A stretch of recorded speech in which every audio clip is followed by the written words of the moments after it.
Good morning. We'll call the meeting to order. We respectfully acknowledge that the Township of Algonquin Highlands is located on Treaty 20 Mishi-Saugig territory and in the traditional territory of the Mishi-Saugig and Chippewa Nations, collectively known as the Williams Treaties First Nations. We also acknowledge a historic shared presence of other Indigenous nations throughout the area, and we recognize these original inhabitants as the stewards of its lands and waters since time immemorial. Could I have a mover and a seconder to adopt the agenda? Councilors Barry and Short Reed.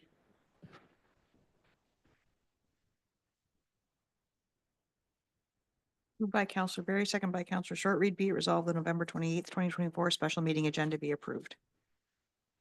All in favor? That's carried.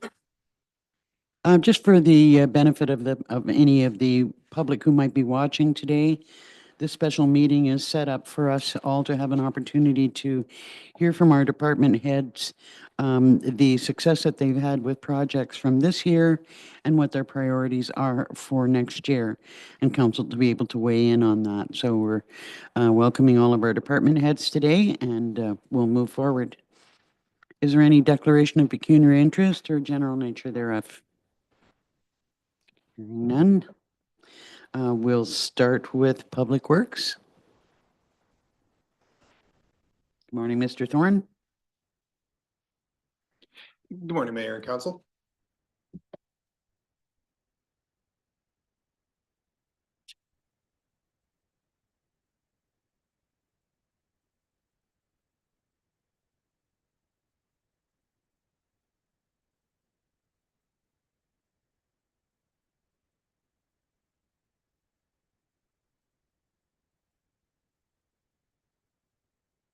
Okay, excellent. Well, thank you. This has been a really busy year for us as well as everybody else, and I just want to say thank you for all of your support over this year. Public Works worked really diligently on trying to get all of our projects done that we were put into the budget for this year. As you'll see as I go through the presentation, that majority of the projects were completed. Some are on hold, and some we were not able to get completed this year, and then we'll move them forward potentially into next year.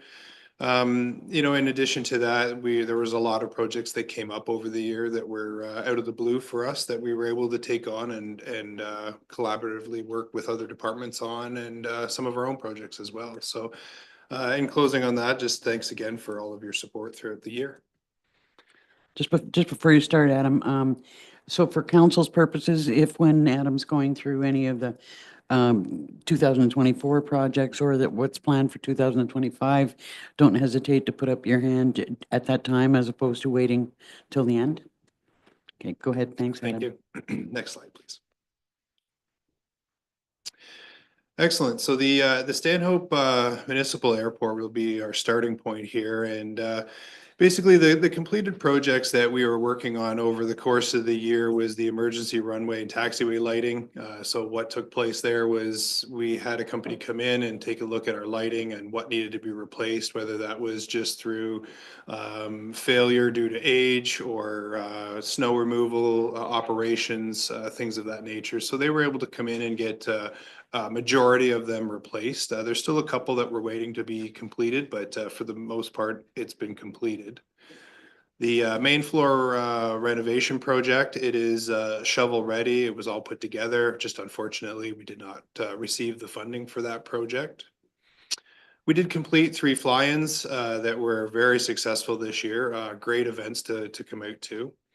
The installation of the on-site security camera was just completed this month and is up and operational. The OLS survey, line painting was done on the airport side, not on the parking lot side. Traditionally, we would have done the parking lot side, but because of the projects that we have in line for next year, we decided to hold off on that. And then fuel handling training for 3 staff this year. It wasn't in the budget, sorry, it wasn't in the plan to have fuel handling as training, but because we had our airport coordinator that had resigned and we hired a new airport coordinator without that training, we were able to find it and successfully have it completed. On hold is the installation of the automatic gate. Through the camera project and everything else that was going on at the airport, we, as staff, felt we would hold off on the gate at this time. Just because it was an extra project that was taking up staff time that we weren't able to put forward to installing the gate. In addition to the camera, there was a couple other items that we wanted to address as we move forward into the 2025 year, where we felt that the gate and the fencing and stuff would be better to be put on hold and deal with it next year when more information comes forward on these projects. And then the building renovation project was just the funding that we didn't get. If there's any questions that you have, I would be happy to answer. I wonder if you would just touch on the OLS survey and what the purpose of that was? Yes. So the OLS survey is, we have it done every 2 years. And basically what it is we have a company that comes in and takes a survey of the land around the airport, and it identifies any hazards for aviation. So for pilots flying into the area, it basically specs out trees, the tower, any obstructions that a plane could essentially fly into. Through that survey, it has identified trees that need to be removed, and you'll see that in the upcoming projects. I didn't put it on the projects and priorities right now because we're still working through the information on what we can do, but you will see that in our budget discussion. Thank you. Next slide, please. So our 2024 aggregate projects, so what was completed was the screening of 9,000 tons of sand. We do that every year. So that was just completed. Marking our pit boundaries is annual. For this year, we did do some tree clearing that was completed this month as well. And that is to access more sand and gravel for us to create for our winter operations. So we successfully cleared an acre of land. Everything went really well with that project. And we started rehabilitating some of the sections in the Braylock pit that is identified in the picture there, that 0.22 of an acre. We started putting material back on the bank and sloping it and just getting it ready to be closed out. And then site cleanup. We did a little bit of site cleanup in this year to help prep and get ready for next year as well. There's no questions? Okay. Next slide, please. So buildings and facilities, we definitely had a lot of conversation this year about the DRC. We were back and forth on that quite a bit. And again, thank you for your support on this project. So it was completed. We have a couple small things that we're just cleaning up with it, but the work was completed. The main office roof replacement was completed on this building, the ceiling in Station 80, which was our staff, our public works staff that went in and completed that. The Dorset Museum roof soffit and fascia has been completed, and the parking lot rehab was completed. And then we did look at having accessible drawings for the two community centers, Oxtongue and Stanhope, completed. So they are completed in draft form. With some of the projects that came up over the course of this year, we weren't able to go further with them just yet, but that is something that you'll see is planned in for 2025. Ongoing projects were the new Public Works garage, the North Shore Road Public Works garage renovation, and the Kawagama insulation replacement. So those three projects are currently on the go right now. Just to update on those, the footings were poured for the new garage. Lots of work going on down there. They're trying to do everything they can to beat the cold weather. And then the garage renovation project was put on hold. We found an issue with the building that just took a little bit of time to work a workaround on. So we're back on schedule, hopefully here within the next week on that. And then the insulation replacement, again, we're just waiting with our insurance company on that project. So they're ongoing. So I wonder, what's your estimated timeline on the Kawagama garage? Unfortunately, at this time, I don't have that. I wouldn't even be able to give a guess on it. So we're still utilizing the building. We're still having staff working in it. It's safe to do so. It's just unfortunate that we just don't have the insulation in the ceiling. So through the investigation, we were really worried that we might have to remove the insulation in the walls, and that would have been a huge project. But thankfully, that wasn't the case after the investigation. It was just the ceiling insulation that had to be removed. Angie?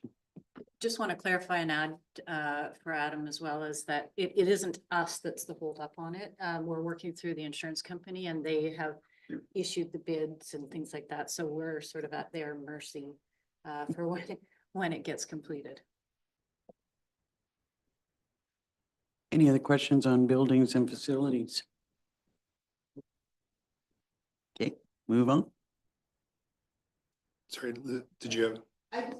Oh, sorry. You're gonna have this again in 2025. So you're gonna have this again in 2025. I have something for buildings and facilities, but I'll hold off when we come on to 2025. Okay. Deputy Mayor Dayu? I know we've said it before, but it's another opportunity presenting itself. The Dorset Recreation Center is so great. And the people, the smiles that you see on the faces who are going in and out of that building, the membership increases that we've had. It's like the whole space has come back to life. And I know that's down to the work of so many people in this room. Do you have a question? No, I do have a question about the Dorset Rec Center. I just want to, now I maybe I missed it, but I'm assuming that we're proceeding with air conditioning and the air conditioning project for the Dorset Rec Center next year. So that is still undergo right now. Like, we're still working through that, but we'll be bringing stuff back to council for approval on that. But yeah, we will be moving forward with what we can do with the building for air conditioning. Yep. Great. Any other questions on buildings and facilities? Okay, next slide, please. So our fleet services, so for 2024, it was an interesting year. With the completed was the delivery of a new tandem truck that was actually scheduled and approved last year. So it did arrive. It was everything we were hoping it would be, and it performed very well yesterday on its first voyage of plowing and sanding. The replacement of one medium duty truck, as council may recall, this was the replacement of the truck that started on fire, and then we were able to surplus it, and our insurance helped us out with the new one. We did end up finishing up the painting of one of the pickup trucks, and then we surplused the tandem truck and a grader and a medium duty truck. So council may recall, we did talk about the replacement of the grader ahead of schedule, and obviously that was all completed. So that was good. Ongoing is the implementation of the digital pre-trip inspection and then the purchase of an enclosed trailer for maintenance. Now, since this report has come forward, we actually have finished up our enclosed trailer, and one was purchased. So we're just waiting on delivery of it. So that is a completed project for us in our fleet. Questions on fleet services? Next slide, please. Thank you.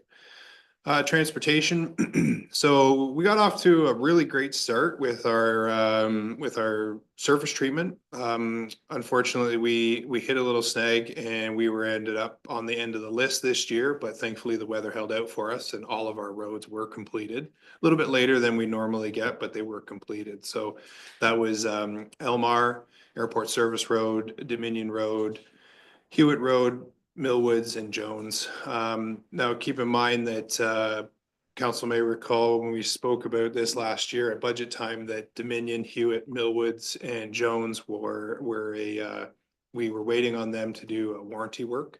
So part of the road wasn't completed. There's two surfaces that gets put on the road on our normal surface treatment. One surface was not completed.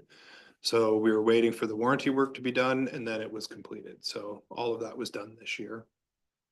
Our road construction, a double surface treatment was Shangri-La Road and McPhail Road. And then road construction was the subgrade repairs, Halls Lake Road culvert replacement, were completed. And then the ongoing that the project manager and myself have been working with is the North Shore Road project. With respect to the North Shore Road project, you're mentioning here slump section repairs. I'm just wondering when we're actually going to go forward with the completion of the second half of North Shore Road. So the portion of the road that isn't in the slump section, is that what you're referring to? Yes, okay.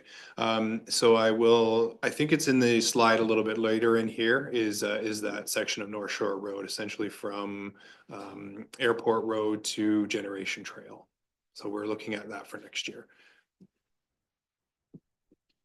Do you have any questions on transportation? Thank you. Carry on. So staffing and training. So we had a big year this year with staffing.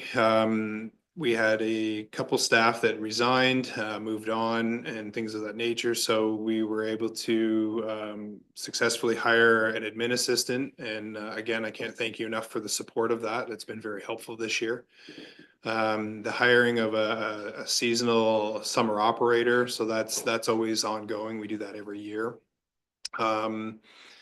The hiring of a maintenance worker, that was successful, completed staff training and education, which is ongoing every year, with the hiring of an airport coordinator, which took a little bit longer, but I'm glad we went through that process and took the time because we have a great candidate right now that's working with us. So she's doing a great job down there. So very happy with her so far. In-house promotion, like I spoke to at the last meeting of council, where we were able to promote our one of our workers into a public works supervisor's position. In-house promotion of one of our seasonal operators into a full-time position. And then the hiring of one seasonal maintenance worker into a winter position. Again, annual training and education. And then ongoing recruitment is the one seasonal that we're trying to get for the winter months. Unfortunately, we're having no luck on that at this moment. So we have our fingers crossed before winter we get somebody. Questions on staffing and training? I would just comment with respect to you saying there was a bit of a delay in hiring the airport coordinator. I kind of saw the one benefit to that. I mean, we always hate to, have to have a gap in staffing, but to me, it seemed like it gave you an opportunity to get a greater hands-on experience there at the airport, better understanding of airport operations. So overall, I saw it as a good experience. Thank you, Mayor. And yes, yeah, it was a great experience. And with support of our CAO, I was able to move down and work out of the airport and, definitely got a better view of what was happening. I do miss the view of the nice grass and the airplanes landing, but it was a great experience and I'm glad we were able to do that. So any other thoughts on 2024? Okay, let's move on to next year. Excellent. Okay, so for projects for 2025 for the airport, there is a lot going on at the airport that we're proposing. So to get started, as I spoke to it earlier, the installation of the security fence around the tenants parking. So that's picture number 1 in the top. What you'll see is that that's what we call the T parking for hangars, for hangar tenants. We've really been pushing them to ensure that they park their car in that location. So far, so good. But what we're proposing is one electronic gate that will allow either a key fob or a key code or something of that nature. We'd have to work that out through the tender process. That would allow tenants to come and go and the gate to be open and closed automatically. It would give us the opportunity to further the security of the property, as well as track who comes and goes. So we're being diligent with who's on our property and when. The installation of Hangar D roof repair, repair and to make it up and operational. So we have been looking at possibilities of what we can do with the building to get it back up and running so that it's been sitting for quite a while. And, we're just trying to see what we can do. And once we speak with the engineer, we get some information on that will be coming back to council for further discussion on how we move forward with that. We've looked at 3 options so far with that building. And that's also why you would have seen in fees and charges that there was a to be determined for the pricing, depending on what it takes to get that building back up and running. But we do have a lot of traction in the aviation community to get something going there to have a business come in. Roof repair. Question from Oh, Councilor sorry. Barry. When we do the sort of proactive security things, is there any reduction in any insurance with sort of the fact that we're being proactive in that? Is that ever a consideration? Through you, Mayor, I'm sure it would be a consideration, but it's not something that we've reached out to our insurance company to look and see if there is a reduction. Certainly, I'll take a note and we can follow up with that to see if there's a possibility. Deputy Mayor Dayu? And I think we've already discussed this a little bit, so maybe you'll just refresh my memory, but with regards to the installation of a security fence around the tenants parking, having just changed the fees structure for the airport last month, is there an offset in the fees to at least partially cover those potential costs, given that we're giving them more of a service that is really specific to them? So through you, Mayor, it was never looked at that way from our standpoint. When we looked at increasing the fees, it wasn't based on we're going to add more security, so we were upping the fee. It was the fee increase was based on trying to get close to what standard practice is currently. The increase of the fencing was just brought around with just trying to make sure our tenants feel safe on the property and that we reduce the amount of possibilities for outside entities to come onto the property without proper permission, if you will. I mean, it's something we could certainly look into, but it wasn't the intent with the increased fees. Just one comment on Hangar D and the fact that that there's been quite a bit of interest shown in being able to rent Hangar D. We're also looking at the fact that there's, we've gone for some considerable period of time with lost revenue on it. So we kind of thought maybe it's time to try and push through with that. Let me carry on. Thank you. So a couple big items that will be coming forward more so in report will be the hangar roof repair. So we ran into some problems with some of the new hangar roofs, is that they're starting to deteriorate a little bit quicker than what they should be. So we've been doing some investigation in there with a engineering company to see what we can do, what is going on with the buildings, and then to ensure the safety of the buildings. So to clarify, the buildings are safe and can be continued to be used. We're just looking at what we can do to potentially replace the roof on all 4 of the new hangars. It's going to be a big project, so there'll be more information with the report coming forward. Drainage repairs, due to frost heaves and nature and things of that nature, the asphalt has started to lift around the new hangars, and in driving rain, it causes the water to run down the building, hit the asphalt and run back into the building, which causes a ponding inside some of the hangars. So we're investigating what we can do to limit that. So far, our 2 options are to remove the asphalt or to grind it down or to put in more drainage around the hangars. So we'll be looking at that for the new year. Around the terminal building, we've been looking at the purchase of a pop machine for the amount of fly-ins that we've had and increased traffic, public traffic. Staff feel a pop machine would be a benefit to have there.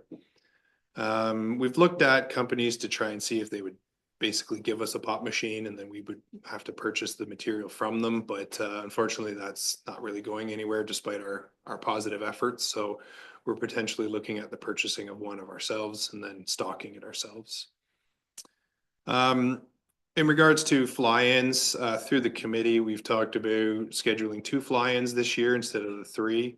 And possibly including 1 or 2 smaller events, still undetermined what those would be, but that's kind of the idea of the committee.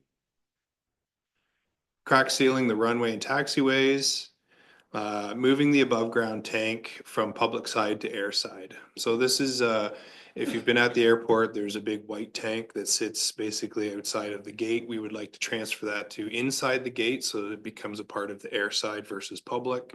It also opens up, approximately 100 square feet of usable space for fly-ins and people to stand there and walk around and things of that nature. We're also looking at installation of electric and water pedestals for events. So over the past 4 fly-in events we've had a great number of food vendors that have shown up to the events, which is great for the community. The struggle that we've had with them is they all require power, and we've run extension cords. We've done everything we can to operate there as safe as possible, but we're proposing to actually have pedestals set up so that they can set up beside them, and there's no extension cords. They have water, they have power, they have everything they need to be successful. So that's what we're looking at for around the terminal building.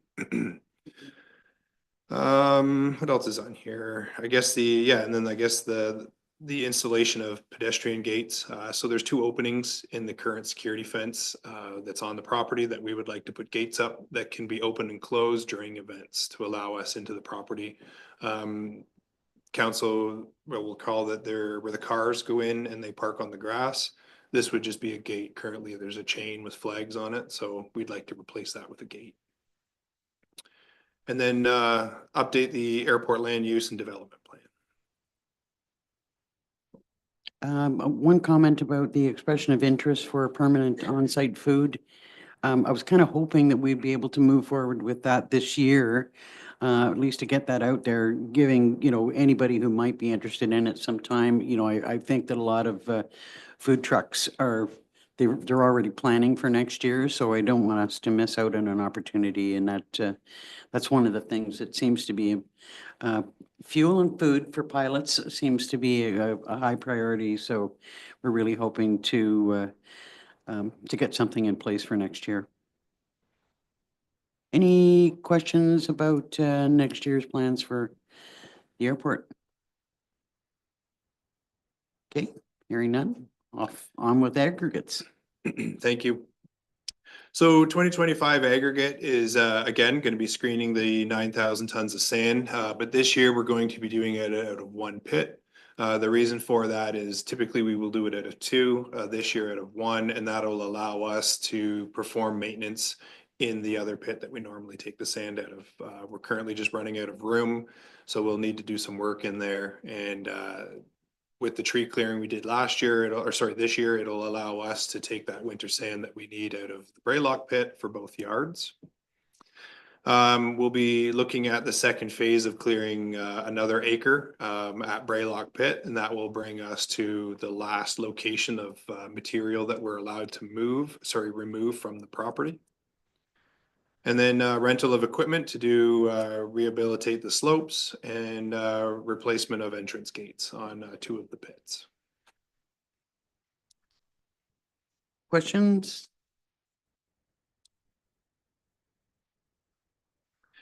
Buildings and facilities, so lots going on here. What we would like to look at is continuing obviously with the Public Works garage, the garage renovation and the Quagga insulation. Maintenance and reviewing of all of the buildings, so our maintenance crews going through and putting together plans for repairs and ongoing maintenance. Kitchen countertop replacement at the Stanhope Firefighters Community Center. So that was identified this year when we had to replace the cupboards due to water damage to some of the cupboards. We were able to utilize the countertops, but they just don't quite fit right. So we would like to put in a commercial grade countertop where these ones can be replaced. The LED lighting upgrades in the DRC, so the gymnasium and the squash court. We looked at doing this with the lights being not LED, they're more frequently going out. So it means putting up scaffolding more frequently. It's quite a process to do it safely. So we're looking at just replacing them with LEDs, which will allow us to not have to constantly be putting in scaffolding and going up on it to do the replacements. The potential EV charging stations. What we would like to do is start looking at other EV locations within the municipality. And then if there's investigating any funding opportunities for the EV chargers or just for any funding opportunity that could come up for continued facility upgrades. Deputy Mayor Dayu? The DRC one, that's a for sure go, or do you include that in the potential list? Through you, Mayor. Unfortunately, we did not receive the funding for that project. So we'll be investigating those options even more too. That would be the first one that we would go back and try to find funding for and try to move forward with. Yeah. Councillor Barry?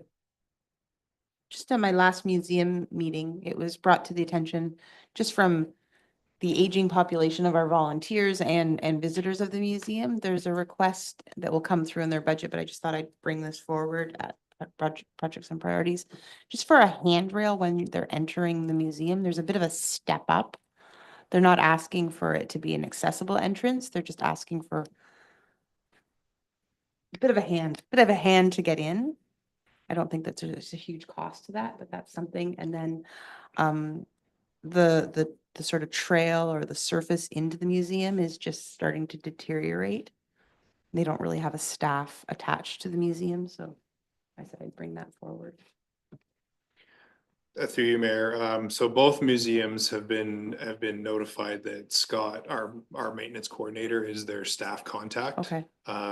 So throughout the year, they've been back and forth. Actually, they've worked very collaboratively over the year, very, very well. So, and they've been reminded constantly that staff are there for them if they Okay. need anything. So certainly, I can take this back to our maintenance coordinator and we can look into options and then bring that forward.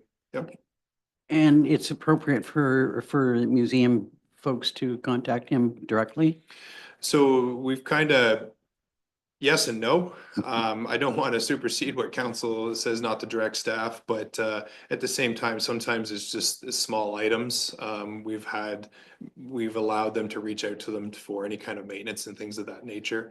A lot of times when they reach out to our staff for something like this, it's not a you shall do it. It's a could you look into it, or can we do something, or is it a possibility? It's very respectful. So like I said, I don't want to supersede anything council's put in place, but I think it's one of those, ask and we kind of source through it and work it out. Go ahead. And then up in Dorset, it seems to be, it's hard to say because it's been such a mild fall, but there seems to be some change in the heating system. I don't know if this has been brought to your attention, but it seems like the basement is getting extra heat and upstairs is no longer receiving any heat. And there's some concern there just with there's plumbing upstairs and it's apparently too cold for the volunteers to work upstairs right now. So I just wanted to bring that to your attention also just with winter approaching. And through you, Mayor, so that was brought forward Okay. in an email, yes, I would have to say a couple of weeks ago, and our maintenance coordinator went up and addressed all of it. Okay. Yeah. Any other questions or comments on buildings and facilities? Madam CAO? Just one thing that, and I didn't think of this until right now, so I apologize, is we are still working through a new door for this building. That we worked through that this year. It's had some challenges to it. And we have just in the last, I'd say a week or so, Adam, Yep. received a price for a new door, and it's a big price. So Big price. it's a big price. So we'll be bringing that forward for consideration. Well, for the price, hopefully they can deliver it in a timely way. Yeah. We've had issues with doors. Yes, we have. Councillor Barry?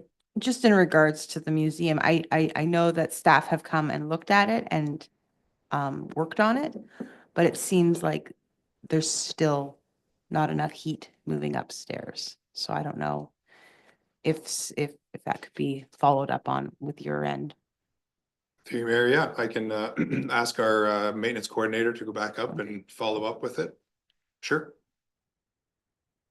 Thank you. Moving on to, any other questions on that? Moving on to fleet services. Thank you. So, council will recall that I brought forward a report to purchase a new tandem dump truck with plowing equipment. This was part of the end of its service life. So this will be a joint project with the county of Halliburton. Just to recap on it is that this year we did reduce our life cycle for our equipment. The truck we're replacing this year did not fall under that. So it still stayed at its 10-year life cycle, which lands it next year being its end of life, and we'll be purchasing the new one. Like I said, the new trailer should be showing up just before Christmas. Please don't look at that picture as that's exactly what we're getting, but it's something very similar, just newer. And I am proposing that we put a township wrap on it. So we're looking at investigating what we can do to put a wrap on it that would show different items that the township has. So like if I can, I've been looking for it for a long time now, but there used to be a map. I think the Halliburton Home Builders Association put it out, but it was basically a county map, and it showed little buildings on it. So it had the Dorset Tower, it had the community center, had building centers, things of that nature. So that was kind of driving the thought behind this, that we could do something like the Dorset Tower as the top end and the airport as the bottom end, and then kind of fill in between of the different things that the township has, the Log Chute Community Center, things of that nature. And then on the back of the trailer, on the back door, we would list potentially all of our departments, and then either a QR code or website information, things of that nature. A bit of a traveling billboard, if you will, as this trailer would go from the north end all the way to the south end of our municipality for maintenance operations. So I thought it would be a great idea to have this moving billboard, if you will. The only comment I would make about that is that, because we've established a branding committee, that we sort of work in tandem on that, before you finalize your plans. Sure. We might have some thoughts about, changes or things that we might want to add to that. Any comment or question with respect to fleet services? Okay, on to transportation. So for road projects this year, we're looking at doing the slump sections of North Shore Road. And then as well at the bottom, the double surface treatment would be North Shore Road Generation Trail to the Stanhope Airport Road. We did talk a little bit about implementation of a bridge reserve, so I would be bringing that forward as well. One key item here to note is the joint surface treatment project with on the Irish Line with Dysart. So there's a 100-meter section of Irish Line that is actually the Township of Algonquin Highlands. It's been a long-standing operation that Dysart has been plowing and grading and maintaining the road. So they're going to surface treat it this year. So they've asked us to help out with the last 100 meters of it.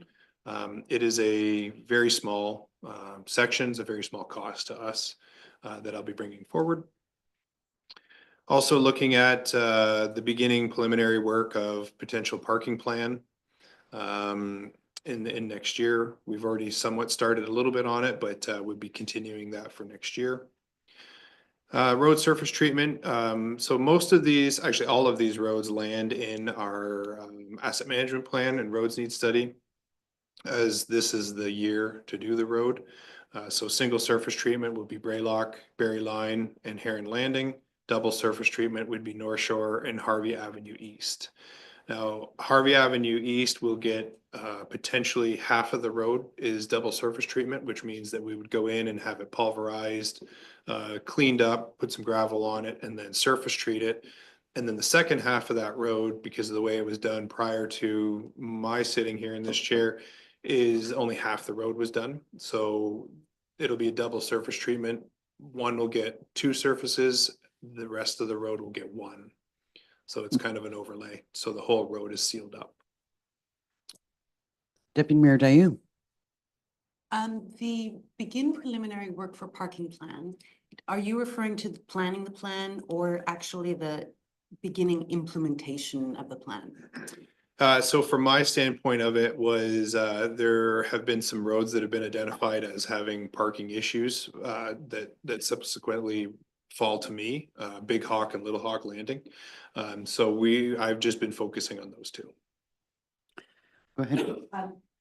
Great, and that's what I hoped very much, because that is the priority, I think, for all of us. I'm referring to, do you see machines on the ground as part of the budget for this coming year? Or when you talk about the preliminary work on the parking plan, are you talking about the figuring out the plan?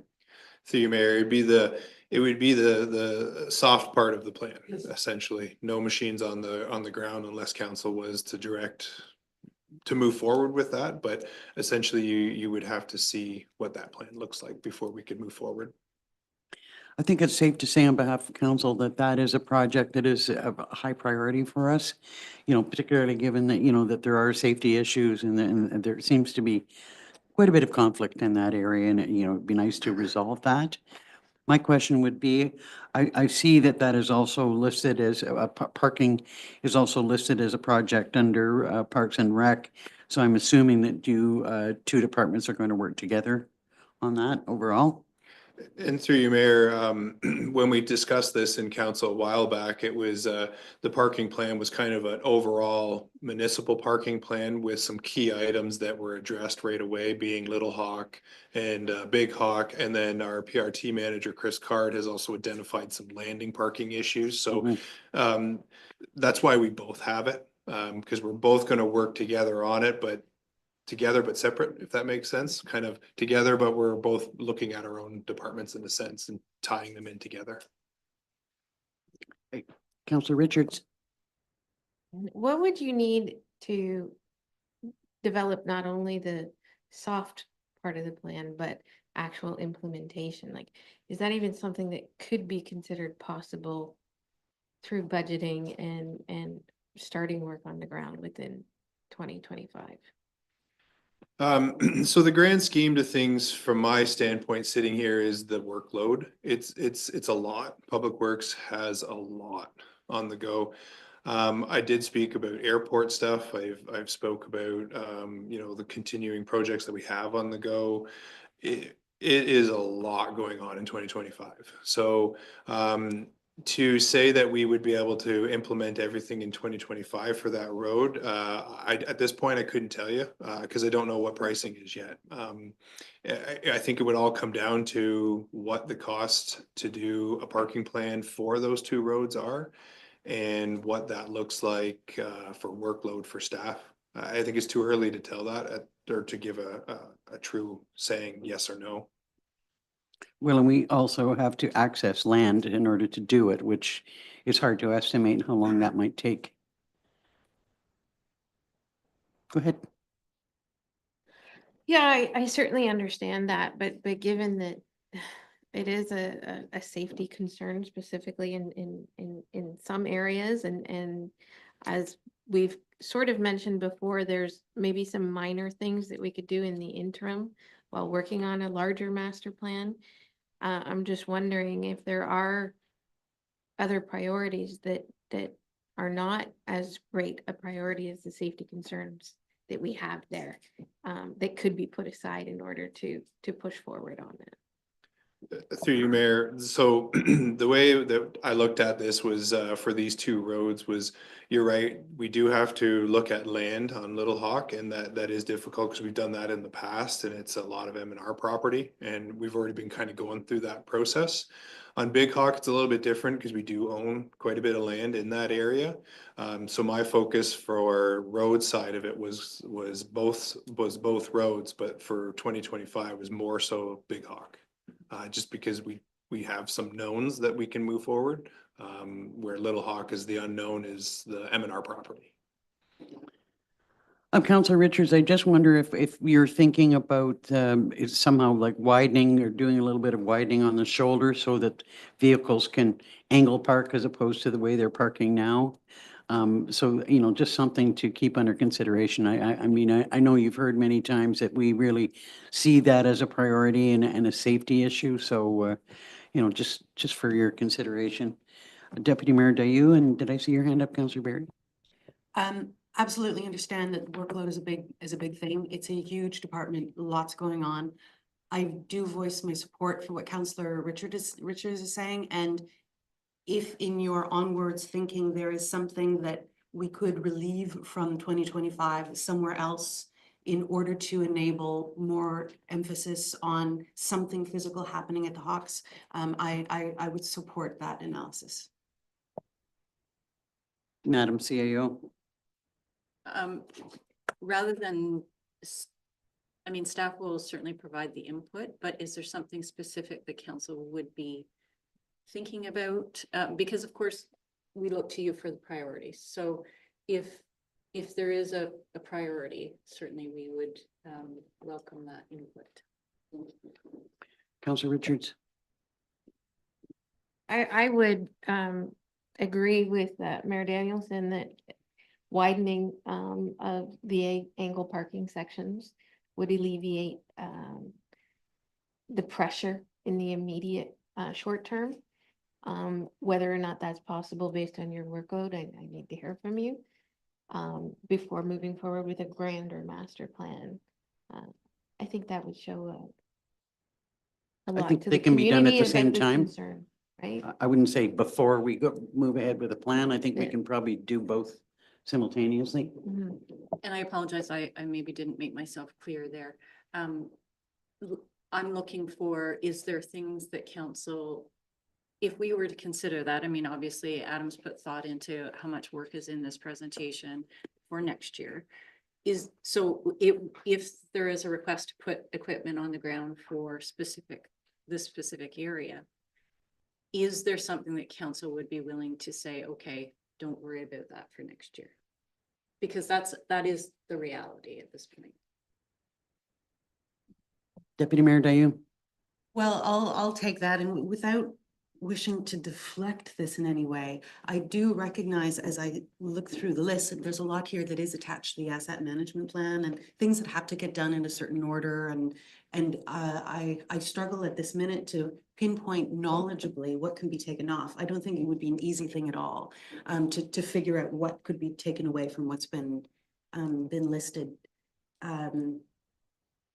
Without wanting to put that pressure back on staff, I'm hesitant to dig into an asset management plan that I do not manage or fully understand the implications of. Go ahead, Adam. Thank you, Mayor. So just to, I think, help the conversation along as well, what I'll be bringing forward to council at budget time will be a proposal from an engineering company to design one of the roads, Big Hawk Lake Road, and parking area. So that's what I have planned for coming forward. That versus being shovel ready or actually putting machines on the ground. I mean, that's a decision that we certainly could make at budget time when everything comes about, realizing not only what projects are in public works, but what projects are across the board financially. So that is my plan, is to bring forward a proposal to design that road. One of the comments that I wanted to make was that, I mean, it would be helpful if we had a better idea about what costs we're looking at.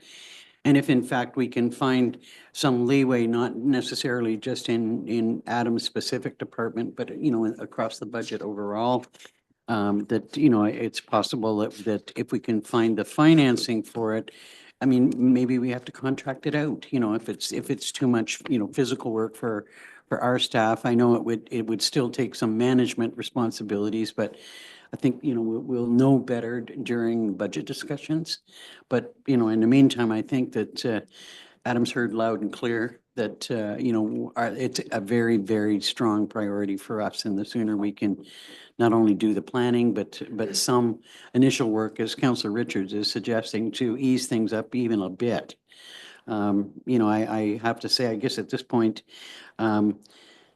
and I know this is not wholly your department, but, we've talked a lot about waste management. I know there's been concerns about the amount of money spent on waste management, that if we're talking about the Hawks and what we're going to do in the area of the Hawks, if it comes down to, are we going to add an aspect of additional, or going back to additional waste management for the Hawks, or are we going to provide parking for the Hawks? To me, parking is a much greater priority. And I don't know kind of what funding is attached to what's in your budget for the, in our environmental budget, but I think, we need to have a greater overall picture to see, okay, what can we shuffle? What other projects are there that, we can change and reprioritize? Go ahead. And it's a complete chicken and egg thing, and we simply won't have this information, but one of the things we talked about with regards to the Hawks in particular in parking is a potential pay-to-play model. So we could maybe be looking at recuperating some of those costs through like a fee-based parking system. Down the road. But we're not gonna have that information when we make the upfront decision, but at least it's there as a little tantalizing hook that maybe it won't be as hard on the taxpayer pocketbook as might be assumed. But that doesn't solve the problem for next year, because what Councillor Richards is suggesting and, as far as, changing the way that the vehicles are parking, that's not going to be pay to play. Pay to play. Leave it with you. Thank you. Good luck with that, Adam. That's okay. I speak council. It's okay. No, it's, that's part of my plan is that we'll be bringing forward, a proposal for road work and design of parking lot. Any other comment with respect to that at this point in time? Councillor Richards? You're good? Okay.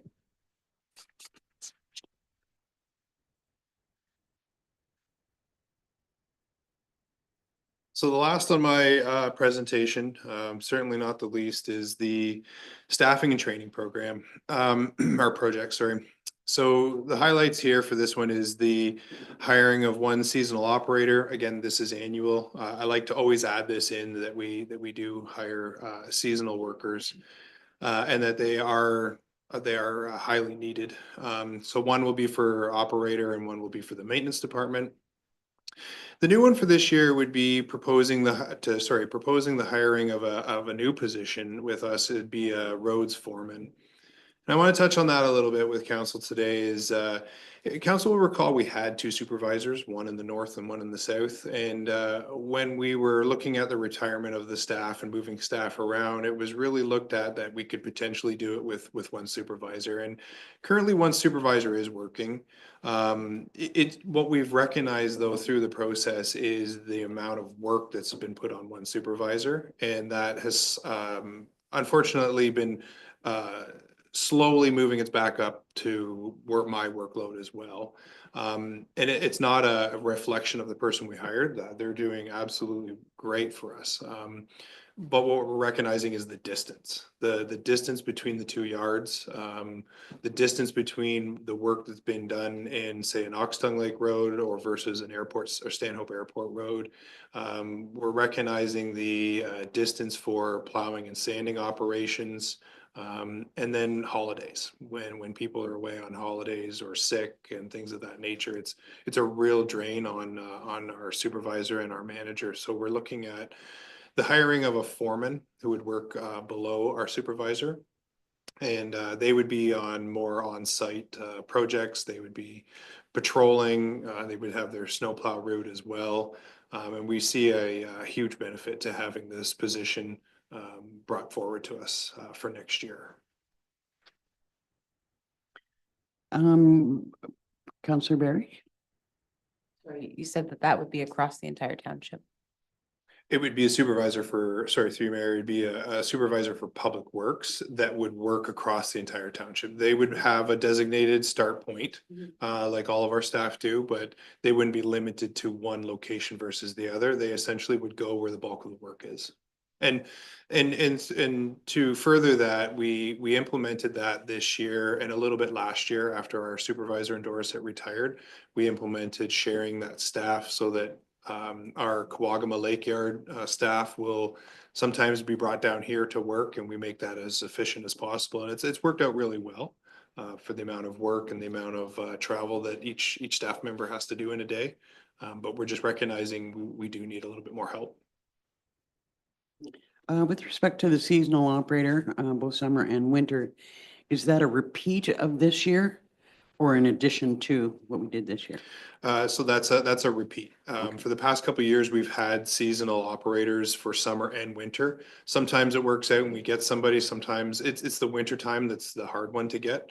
But successfully, we've had summer operators and summer maintenance workers, very successful to get them, and they've been great so far. Any other comments about staffing and training? Just one little scenario. I think we, when it comes to additional staff or new staff, I think we need to wait until we see what the budget implications are, and, so that we're accepting what you're saying, that it's something that's needed. It may or may not happen when it comes to budget time. Of course. Any other comments or questions? Well, thank you. Thank Got a you. lot of work planned for next year, and hopefully we're successful with all of it. Thank you very much for your time.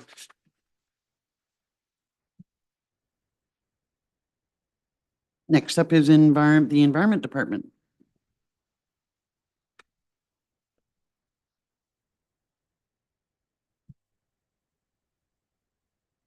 Good morning.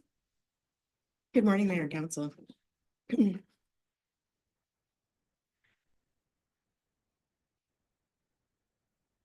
Start right in, and as Adam reiterated, I appreciate your support and the support of all the other departments for waste management and the environment projects.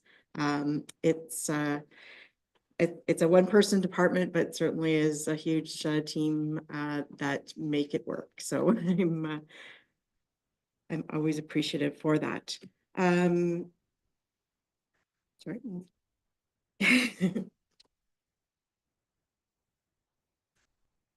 So just to give a quick overview of 2024 projects, obviously transition entering into the transition phase for the Blue Box program, which happened on April 1st, was a milestone in that progress. So our contract with Circular Materials came into effect, and we had some transition of assets and operations that went with that. And those were coordinated with the Public Works Department, and then with the service provider through Circular Materials. So we have a new structure for that. There's a new management system. So that's just a bit of difference in operations there. We updated the hauled sewage bylaw just to bring it up. The last update was from the last bylaw was from 2012, so it was just time to sort of bring that into line with current operations. We had the single tier waste management final report was presented, and that moved us from the discussion previously on looking at whether waste management in the county should be looked at a single tier. And the direction was to carry on with the existing collaborative approach amongst the 4 municipalities. So continue to work together on projects and keep that work moving forward, but not pursuing single tier any further. Amongst that, the 4 municipalities worked together to have another very successful year of hazardous waste events, where there was the collective agreement amongst the municipalities as well. We shared a contract for the services, so that was great to have again. I put this list together of contracts and agreements that were signed in 2024, and to be honest, I was a bit surprised it was as long a list as it was. So if you feel like all you've heard about me about waste and environment is contracts, it has been. One significant change that we're seeing in contracts now is that the township is a service provider as opposed to purchasing services. So we are actually acting as a contractor in many of those cases. So it's just a different shift in that. So it's actually a shift that's beneficial. We're now, we have better information, better guidelines for how services are being offered, and in some cases we're receiving some compensation for those, which is wonderful. We got the new roll-off covers, which have been sort of on the table for many years. Finally got those going, and that's been a real benefit to our waste management program. Site improvements, those are things that typically are happening behind the scenes. But I have been moving things forward to have more durable signage, better visibility, and to have a more permanent signage plan so that signage isn't changing all the time. They're updated when they need to be, but signs are a bit longer lasting and hopefully more permanent. We completed the fireworks, and as you've seen, the hazardous waste surveys. The fireworks survey will still be coming forward to council. Been working through the year on the sort of digital transformation, moving things forward with a digital user ID as well as a user management system and scale software. So those are big projects, and working with the digital transformation working group and within the county's digital strategy, that's one of the anchor projects there. So we hope to have that initiated for 2025. McClintock, I won't speak too much. We've just heard, that's still ongoing. Finally moving forward, we've had some forward momentum in 2024, which is great. And that's carried over to 2025. Our waste management bylaw update is is in progress, and it's taken a bit longer than I ever anticipated, because as I've been working on it, new things have come up, and trying to make it, that it's adaptable to our current, ever-changing climate is important. So I've reevaluated a couple of times, but that will be coming forward to council soon. I just thought I'd throw a little note in on Maple Lake, because we can finally put a completion on this project. So we started with clearing land in September of 2022, and in April of this year was the final step, and that was the opening and our first scaled loads across that. So today that site is operating as it was planned, with all of its facilities and services in place. So that's kind of a nice mile marker.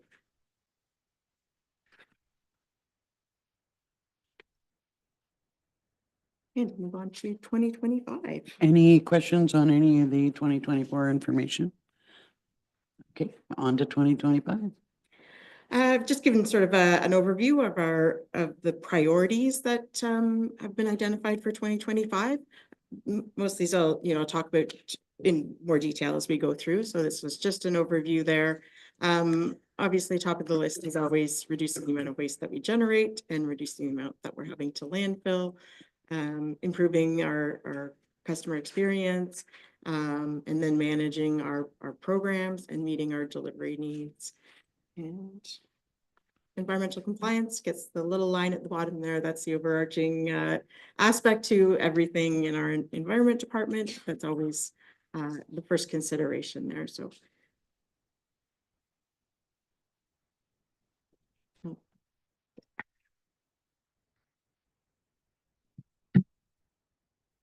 first projects are in waste management and diversion area. So this is looking at the actual services that we deliver, and bringing back to council the Hawk Lake area stationary truck service. And then a little different, I have a couple of proposed projects, and I'm looking for, a feeling from council as to whether, those are things that you'd like to see here more of. One of them was the strategy for hazardous waste management, and looking at the mobile system that was discussed. So that I certainly will bring forward. Another proposed project is a community brush chipping event. So brush has become an issue that we hear a lot about, that people are having challenges managing it. So the opportunity to offer a community event where people could have those materials managed, and possibly bring in some other partners into that as far as support for it.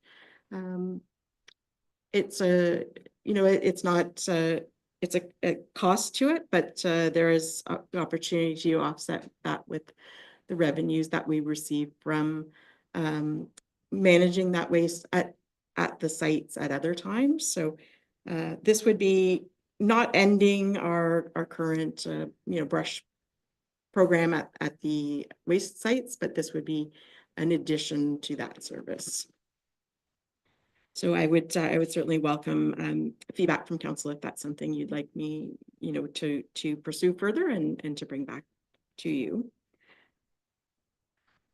And then on organics, again, some ideas to bring to the table, and looking for direction, from council as to support for these, or look at other things. So organic waste has been identified both in our strategic plan as well as in our climate action plan as a priority for waste management. It is a significant source of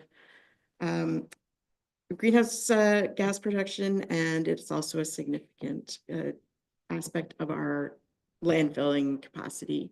So to look at some options, and we've been chatting with it at the Environment Stewardship Committee, some great ideas there, working on the promotion and education side of it, looking at some ideas of demonstrations and workshops. I have been approached by ULinks as to whether we would be interested in doing a research project with them.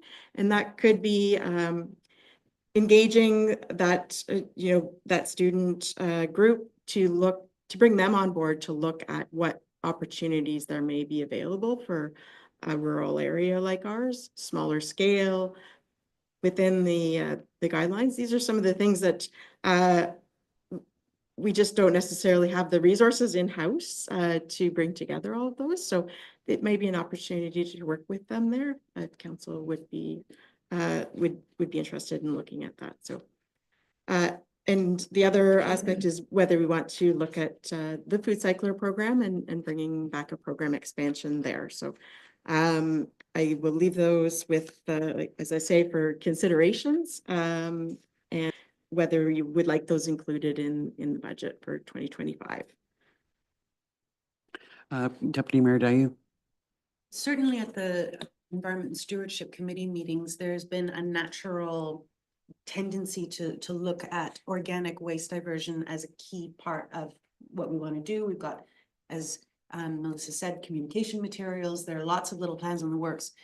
And if there are opportunities more in-house to dovetail that with a ULinks project or whatever it might be, I think that could be quite exciting. I could certainly see the diversion of organic waste being a big theme for the township for a couple of years, where we really work hard to reduce the amount hitting the landfill, reduce the methane being produced, develop a bit of an identity around that. And I think the ULinks project, without knowing the details, could really help to foster that. So I'm certainly encouraged by the idea that we might put some really deliberate focus on that this year.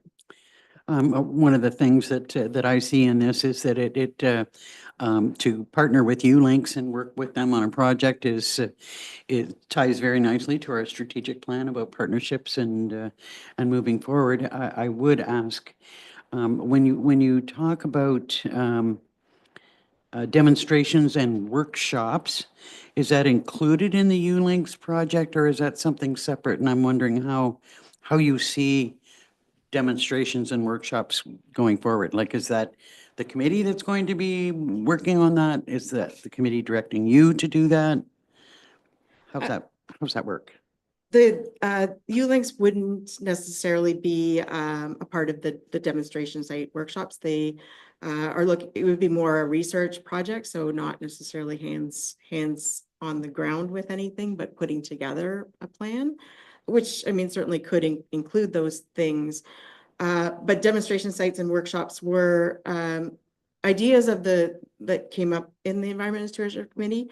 I don't think the committee necessarily has the resources to bring those forward, but certainly I think there was support for them if that's something that we could do in-house, and then that they would provide support for that. So those have things, that have been sort of on the shelf as far as the environment department goes. There hasn't been the opportunity to take them on. And this might be a time to look at building a plan for those, like where are their opportunities and what could those look like? So whether actually doing them in 2024, to be honest, will depend on some other decisions sort of that are made as far as projects moving forward. That might be a plan sort of to get the wheels moving on those. We just, yeah, I mean, for me, we just know that you already have a full-time job and lots of responsibility. Don't want to add on to that, with direction coming from the committee for something for you to do. I think you probably already have lots to do. So we look forward to seeing how that fleshes out and how that would work. Councillor Barry? One of the items in your priorities is digital transformation of waste management services. And at first I saw the scale and the records, but I didn't see the user ID. And I just wonder if that's going to be a mandatory transformation or if that's going to be not a digital ID as well. If I may, through Mayor, I will bring that up a little bit later if you're okay, just to put that on hold for now, and I can certainly, address that question and a few other elements of that, so. Well, we're still on this section. What's your vision for for expanding the food cycler program? Through your Mayor, if we would like to look at essentially having those available through a municipal program, again, whether most of the programs do require some support, from the municipality. What that would look like, that would be something I would bring forward to council if you're interested in having that pursued. The original program that we had, it was 100% funded. That's probably not something that we're going to have the opportunity before. We did have the opportunity in 2024. It was brought forward as a project for the county, and that did not move forward. So we didn't sort of replace that idea in 2024. Now it might be looking at do we want to bring that back around for 2025. Councillor Day? Given that the original go-around included a bit of a research piece and people were asked to feed back their experiences, how hard or simple would it be to send out a one-line communication to the original participants to find out, are you still using it? Is it still worthwhile? Because if it's 20% or 100%, that might determine whether it's worthwhile continuing it with a second phase for us. Do you think that, I mean, is it naive to think that that might be a very simple thing? Is it actually quite complicated?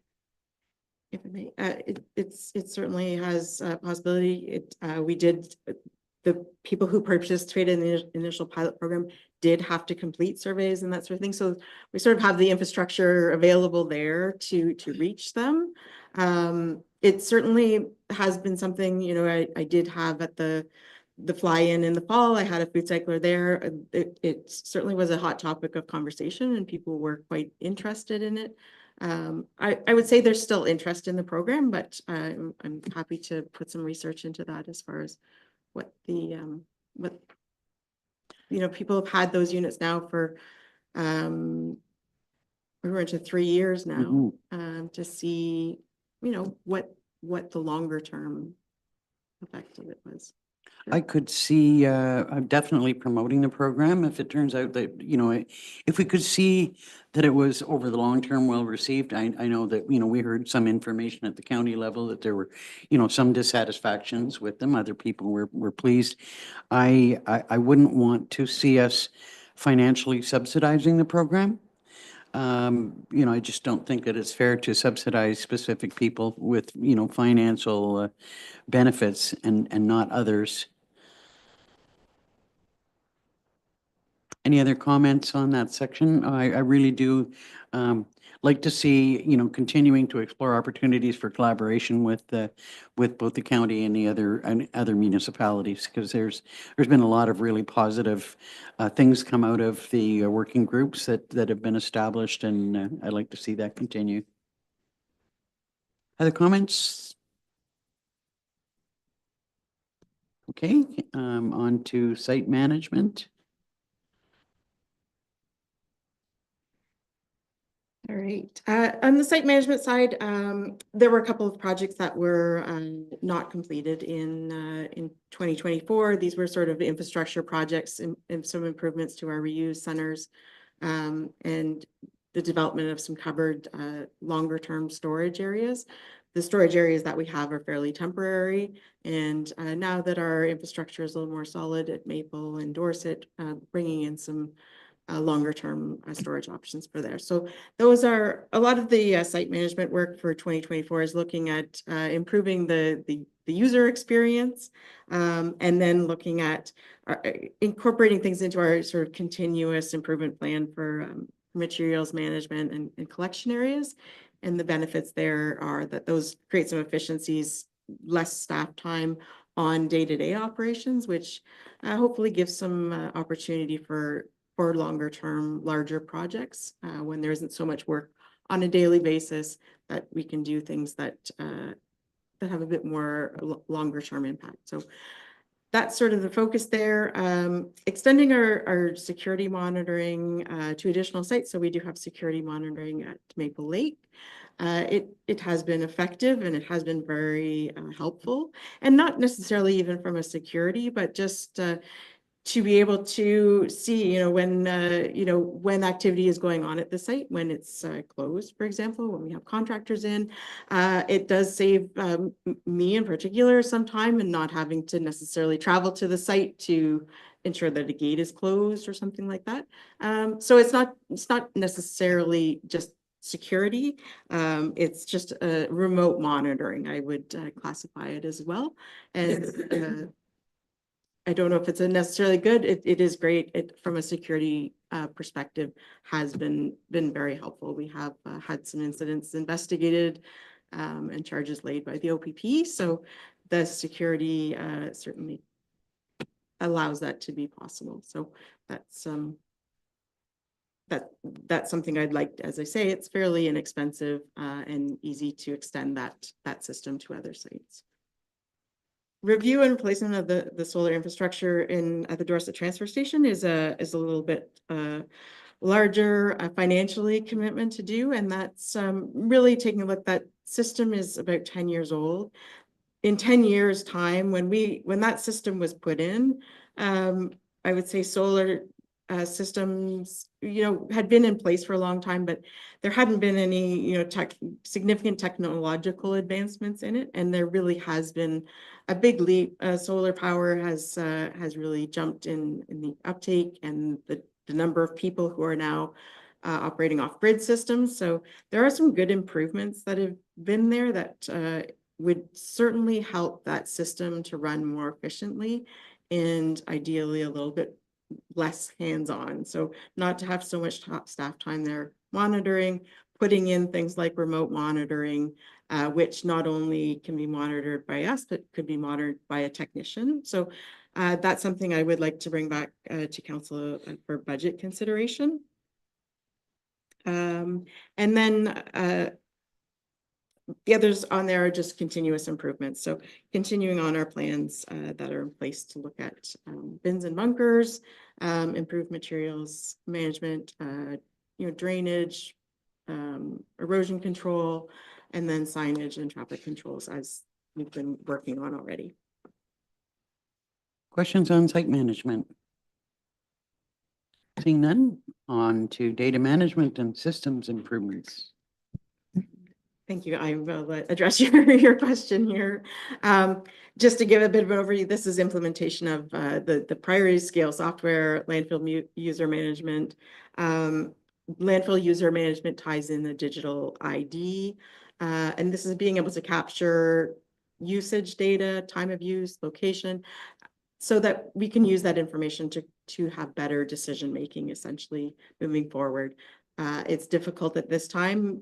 All data collection is, a human being with a checklist on a piece of paper.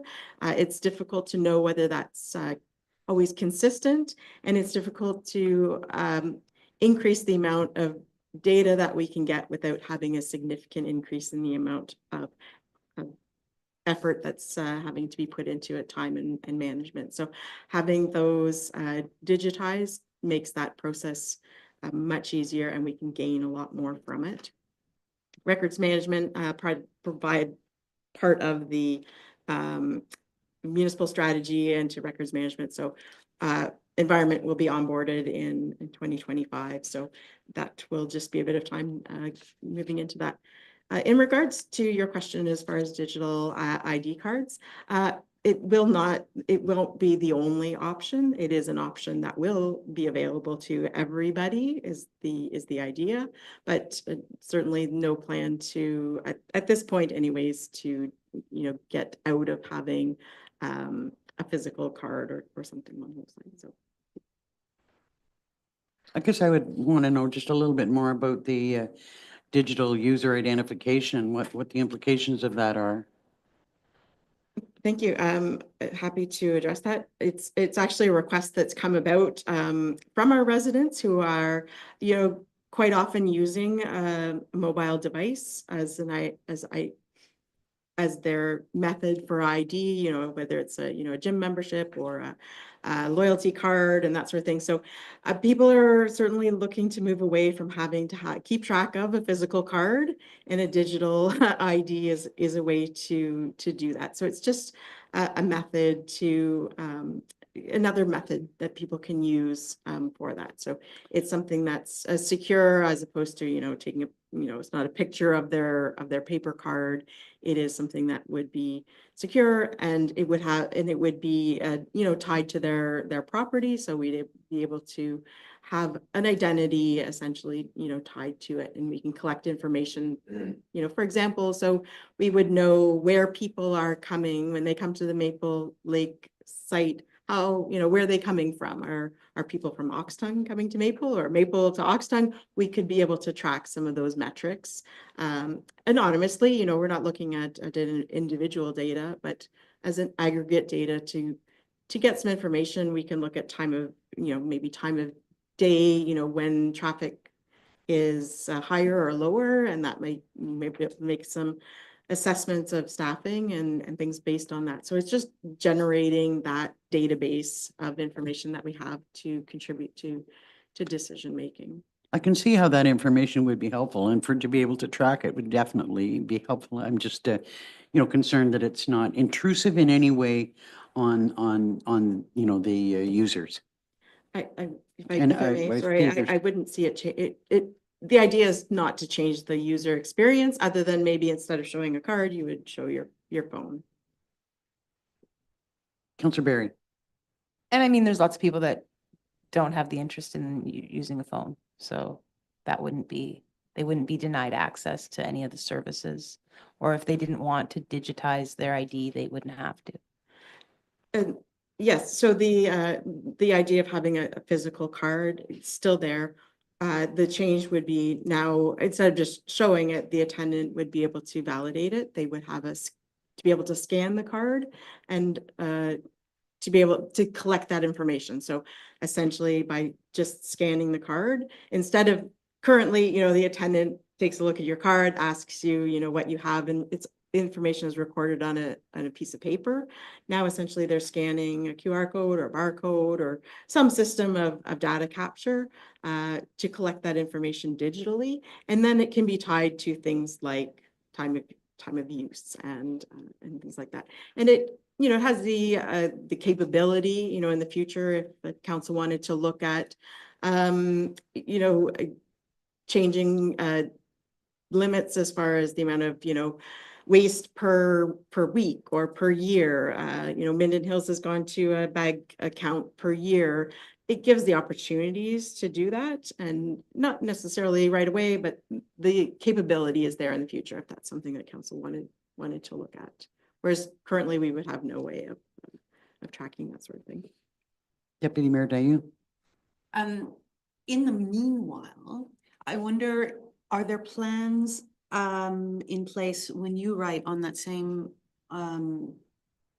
page, modernization, okay, and improvements to user identification?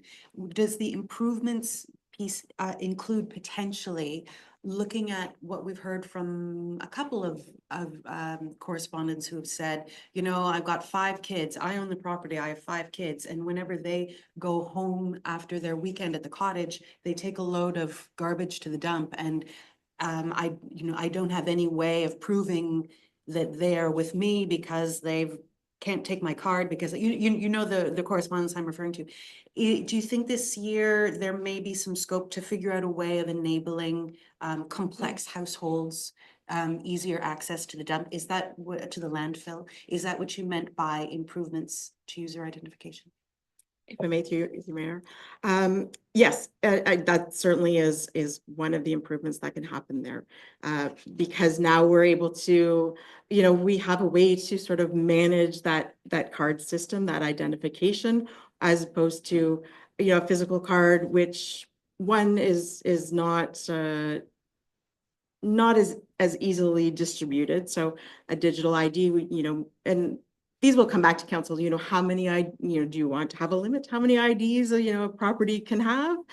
There doesn't have to be, it could be unlimited, it could be transferable. Those are some of the things that we haven't, those are questions that haven't been asked, because I'd like to see sort of, what the system, options are. If I don't want to say, let's make a decision on whether it's transferable or not, if it's a system that doesn't allow it to be transferable. So we'll certainly look at those things. We're just working right now on the RFP for the software. So once we've got proposals back in, we can look at exactly what will be available to us on those accounts. But certainly the issue of having multiple people and multiple users. Not only that, but a way to have, cottage kit passes that they can be purchased and distributed digitally. So you're not having to actually, leave a pass. The, property owner could email it to their tenant. And have that, and have services like that available. So just really bringing in that aspect of the digital system that's much more, it has much more management options for it than a current system does. I think because you've got two or three more sections to speak to, we might ask for maybe a 15-minute break. Rather than waiting until, because we may have a number of questions yet too. So we'll take let's reconvene at 11:15. That's all right with everyone?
So we're on waste diversion now, right?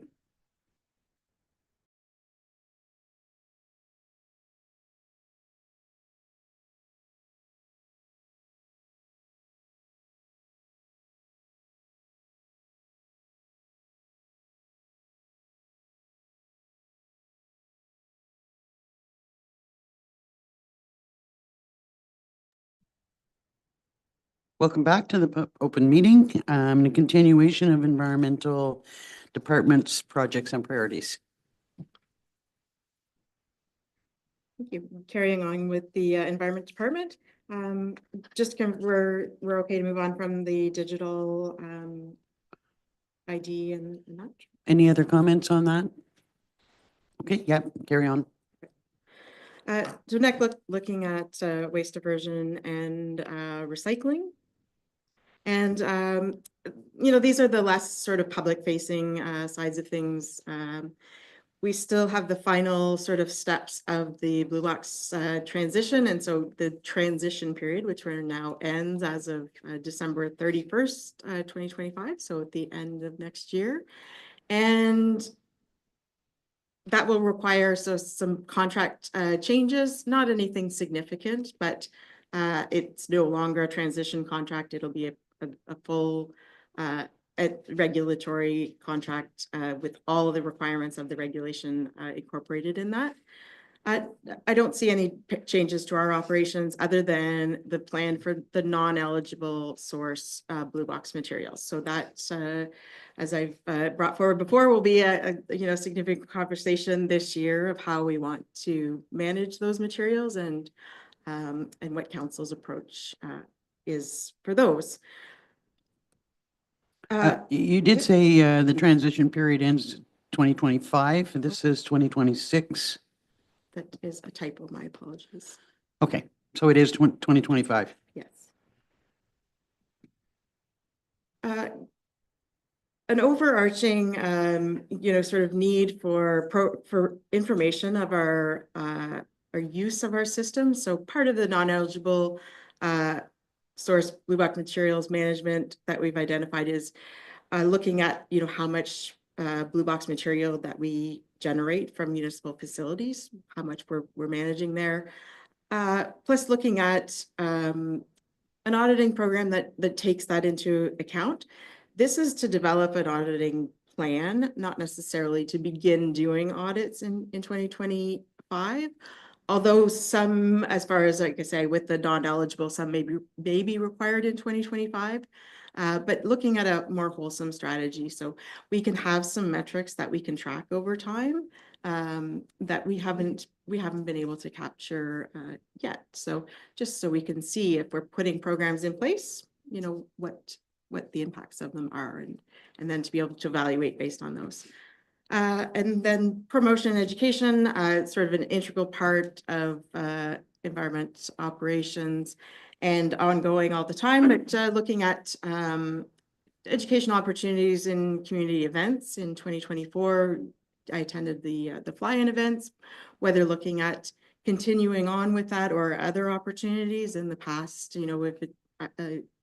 I've attended Snowball. We've had the Environment and Stewardship Committee had a display at Heritage Day. So just looking at, what opportunities there are. It is a nice way to reach the public one-on-one and to be able to have some of those more conversations about people, what challenges people are having and what's good, what's bad. It's a much more relaxed sort of environment. You're not looking at things. It's also a great opportunity to, bring ideas and things like a display and composting or whatever. There's lots that can be done there. And some of those things to bring forward for council to consider. Looking at some improvements to public space recycling and waste management. So again, back to that non-eligible source material. Our public space recycling falls into the non-eligible source. So places like the tower and the parks and things like that. So how we want to manage Blue Box materials there. And then as well, how can we manage those materials to better utilize the systems that we have in place? And so that's just some sort of conversation to go on. And maybe looking at for events, purchasing some, properly labeled and managed waste containers and things like that. So those are some things that, bring forward for budget consideration.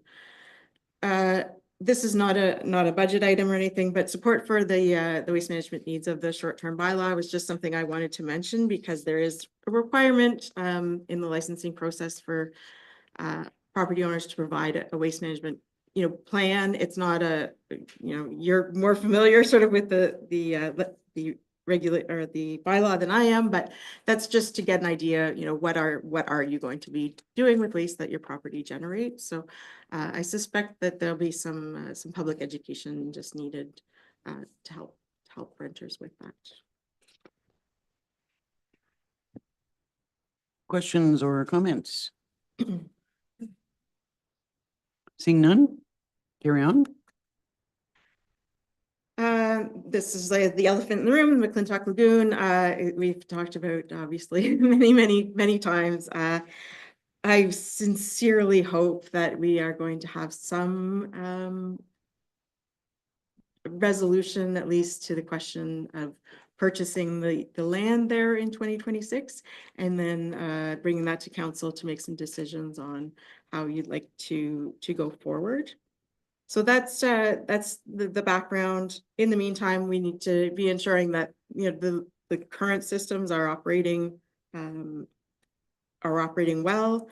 And as part of that, looking at what's required as far as vegetation and sludge management. So desludging is something that's been on the agenda for a number of years. We've identified that it's needed. It hasn't been urgently needed. So it's been something that's been able to be deferred. At some point, it will be. We have to move on that. It is a fairly expensive project to undertake. So I will bring some of that information, forward to council as far as making a decision whether you'd like to proceed on that in 2025 or hold that for another year. Depending on how the land purchase goes, it may be also an opportunity to look at, do we want to move towards developing the trench system and keeping the lagoon as a secondary source of service? Those are some questions, that we can bring forward once we have a bit more information about that process and costs. I really I'm not hopeful that we will have resolved the acquisition of land over the next year. I'd like to see that happen, but I'm really not hopeful on it. Seems like it goes on forever with upper levels of government. I wonder though if there are any opportunities for funding, when it comes to desludging and, if we had to buy new tubes and, just something to kind of keep an eye open for to see if there is anything available there. If I may, it is something certainly I keep my eye out for. I did notice there was a funding opportunity that came if we were shovel ready to actually have constructed the trenches. But unfortunately, there's some limitations to that when we had to own the land. So that was the limiting factor. And that's just, it was sort of it put on, on the agenda, the importance of just having that as an available resource so that when we do need more capacity, we have it. So when that actually work happens, maybe that's can wait on more funding, but the operationally wise, it's a little bit more challenging to find funding, but I certainly will keep that in the agenda. Any questions on the lagoon? Okay, on to climate change. I have some more tough questions for council as far as climate change goes. We do have the action plan that was developed in coordination through the county. We have lost the support of the climate position that was at the county. So there are lots of actions that were put forward in that plan to meet our goals. I'm thinking that 2025 is a good time to reevaluate those and look at what priorities as council you'd like to have if we don't have the resources of the larger group of the county and the other 3 municipalities. So that's just it's not a budgetary item, but that's sort of on my agenda to start to having that conversation with the council and see where you'd like to go with it. And so certainly many of the activities that we are undertaking, specifically waste reduction initiatives, are already contributing and they're already included in that plan. And some of the others, bringing environmental considerations to all township operations as is outlined in the strategic plan, contributes to this. The Environment and Stewardship Committee certainly has climate change, on the agenda there as well, looking at their activities. Is there still a working group on climate change from the 4 municipalities? Not that I'm aware of. Well, you'd certainly be aware of it if there was. I'm just thinking it still remains, the responsibility of the planning department at the county, and it's my impression that work would continue, not cease. So, I'd like to hear a little bit more about that if there, there really is no consolidated working group that's following up on things and working together. If I may, I think if there is a working group, the challenging part is that if there aren't resources allocated to like actually moving actions forward, that it still falls, back to the lower tier municipalities. So it just might be, even though that there's a planning group, it'd still be maybe looking at, us to, as I say, bring those ideas, those projects forward. And that will be a question, maybe to see in county discussions where they'd like to see that go. I'm sorry, I'm not exactly clear on it, what it is you're saying. I mean, each municipality has their own climate change action plan that outlines, the steps that we want to take here. I'm not clear on why that would rely on the county. Oh, maybe I apologize. The other way around, that the county supported putting the plans together, but it falls down to the lower tier to actually put the plans into place. So we had the support from the county with the climate change coordinator To create the plans. create them and sort of to get that momentum going, but it fell down to the lower tier to actually implement. So if it was a program for, fleet efficiency, looking at alternative fuels or something like that, that was in the plan, but it's work that we would have to do. There wouldn't necessarily be county staff to do that work. And Okay, maybe I'm blanking out on this, but it would seem to me that if it's part of our plan and we're continuing to work together, why it would fall to the county when there could be a working group and that group could agree, okay, we're all going to work on this initiative or this initiative. if I may, the piece that we lost was the coordinator who was. Yeah, no, I moving understand those that, but forward. there's So that was the still person that who was level of supporting it. responsibility at the county to lead climate change. Oh, I see. Anyway, something for us to kind of keep an eye on. I just hate to see us lose momentum because there isn't a specific individual identified for that at the county. Madam CAO? Is there something that out of this that council might direct Melissa on rather than just keep an eye on it? Or is council looking for maybe Melissa to investigate whether there is opportunity for a working group or? I think that might be an excellent idea. I mean, just an initial conversation with the planning director who's overall responsible for that. We just heard that she continues to retain responsibility. I mean, there wouldn't be the same level of support that we had when the climate change coordinator was in place, but I still think there would be an opportunity for working together, sharing ideas, partnering on certain projects. Councillor Berry? Wouldn't that be something that yourself and Councillor Deputy Mayor Dаю would question at the county level?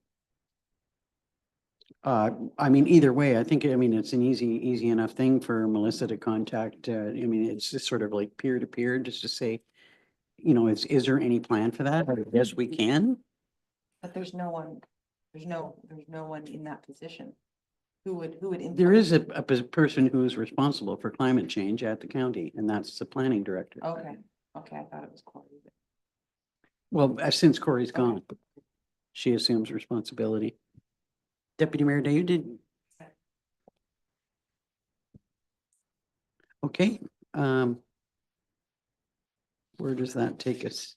That's it. Just any questions or if anything I can provide. Does council have any general questions about climate change and or, you know, any of the items that Melissa has brought up? The only one other thing that has come up in this, particularly in the last little while, was the question of pesticides and the use of pesticides. I know that the Environment and Stewardship Committee had a discussion about that. I'm just wondering, I know that we have sort of semi-committed at some point in time to develop a policy on pesticides. And I just kind of wonder if that's too great an expectation or if there's something that we can do. I know that there had been quite a bit of pressure in previous years from the CHA on, you know, what we were doing about use of pesticides. I know that it's hard sometimes to, you know, particularly if you're talking about fertilizer, to actually catch somebody using fertilizer. But I don't think it would hurt for us to have a policy on the use of pesticides. Or some work done to, you know, provide information and encouragement to public members. I guess I just kind of wanted to ask about the ability to follow up on that.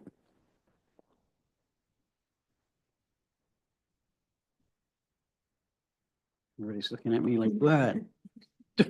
We've talked about this before, you know, wanting to have a policy on pesticides. I know that there was some discussion at the Environment and Stewardship Committee, and it seemed like that had been turned over to staff, or I'm not sure. Go ahead. Yeah, we had a great conversation at the Environment and Stewardship Committee. It was felt that this was a wonderful direction to go down, but that it's a very broad and complex thing. And there were only certain things that we as a committee would be able to really get our thumbs stuck into, such as that the nesting dolls of which government level can say, yes, you can use this pesticide, or no, you can't use that, or, you know, what the municipal authority is to set limits on these sorts of things. And the recommendation of the committee was staff are probably better placed to figure out the staff bits of it, like what is within the municipal authority and what is not. And where the Environment and Stewardship Committee can come back in is to set that broader tone through communications, through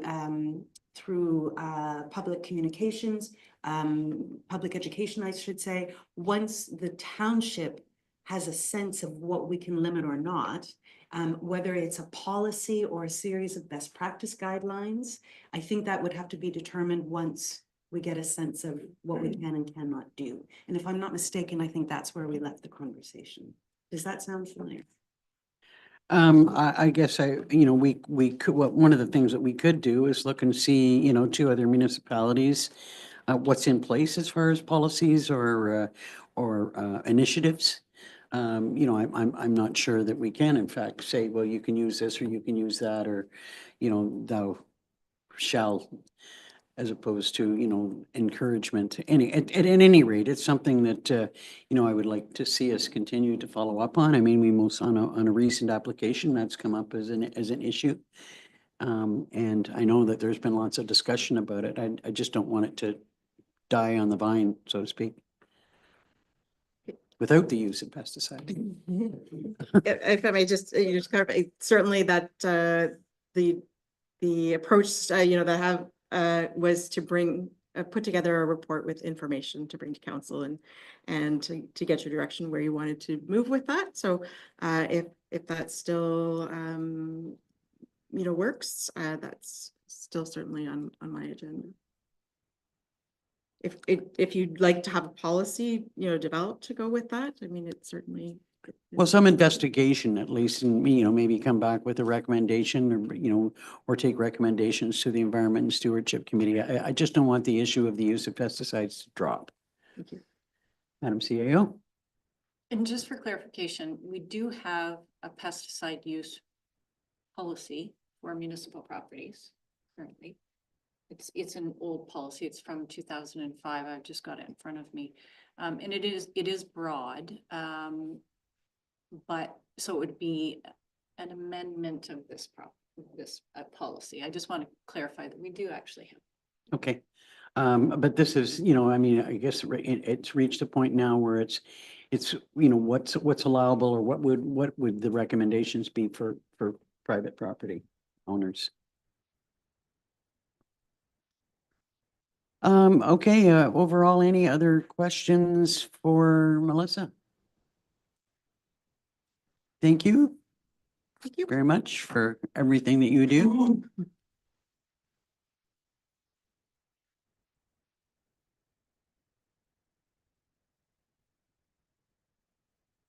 Next up, looks like Parks and Rec. Sorry, I was going to say fire, but you're before them. Welcome, Mr. Card. Thank you, and good morning, Mayor and Council.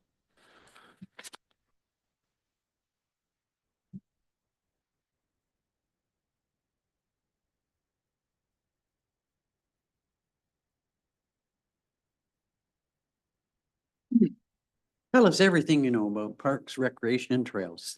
Absolutely. I was just waiting for the slides to come up on my screen here, so I apologize for that pause. Just to start out with, a fantastic year in Parks, Rec, and Trails with a lot of big milestones met and a lot of great successes. And all, of course, with the support of council and all of the staff on the team within my department and all of the various departments throughout the township. So council will see a number of projects that we have been able to complete successfully. Pretty much everything else is ongoing that we'd be moving into next year, and some exciting new projects proposed for next year.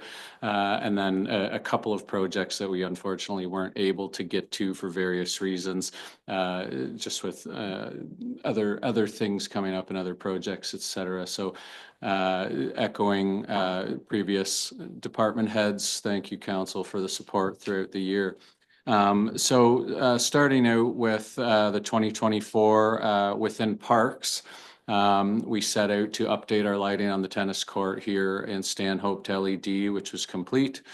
We completed our installation of the upgraded lighting at the Dorset Lions Park on the pathway there, which was a grant-funded project where we were successfully able to obtain funding through a funding application. Next is planting trees at the Dorset Parkette. We do plan to do some more of that, and that is something that had moved into this fall, and we had actually hoped to do in the next week or two, but with the current weather forecast, that may be something that have to be moved into next year. We'll see what happens in the next couple of weeks. Raising of existing outhouses at the Stanhope Park for 2 outhouses. That has been completed as far as the earthworks goes.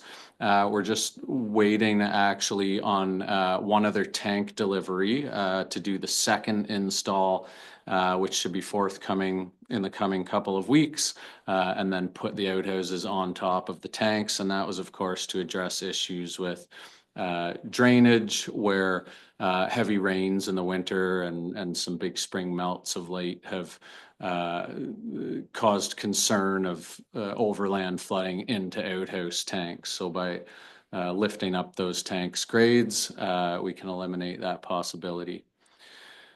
The installation of the swing set and accessible pathway at the Oxton Community Center, as council will recall, recently we did finalize the request for proposals on that project. They're over budget. Council gave direction on looking for ways that we could get that to within budget. I'm happy to report with the assistance of the project manager, together we've been able to bring that project to within budget.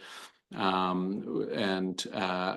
will not be able to get it in the ground for this year, but that will be something that happens first thing in the spring. So great success there. The addressing of drainage at the log chute near the bottom viewing platform and repair of the stone steps. We actually just completed the drainage project. That's been a success. Our stone steps work is outstanding. It's very specialized work, and we're actually having a little bit of trouble right now finding a contractor to take on that job. So that search continues at the moment. Could go to next slide, please.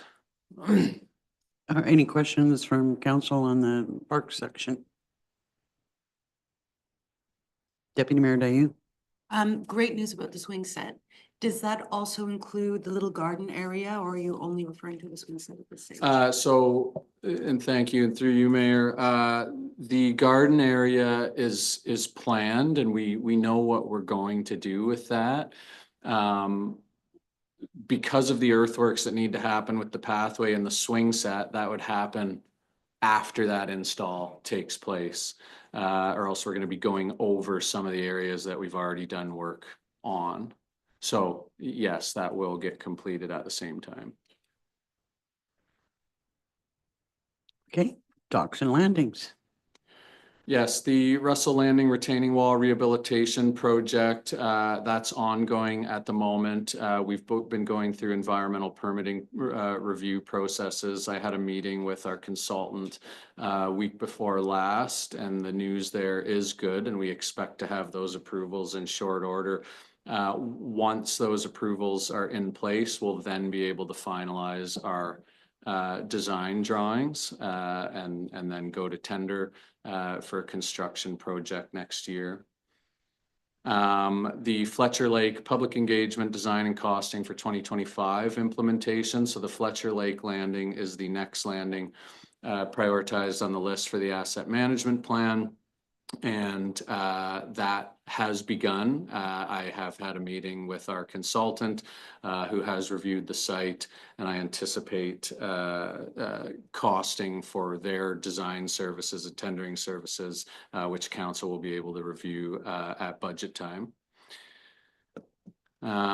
Equipment, we had set out to replace our brush hog for the ski trails, which we have done successfully, and also replaced one of our end-of-life lawnmowers. And now we'll just be looking to surplus the existing one that we did replace. And for our water systems, the main priority this year was addressing the water pressure needs here at the Township complex. So the Township complex being all of the buildings on this block with the well that provides water to all of them. And we have completed that project. So if there's not any questions, we could go to next slide.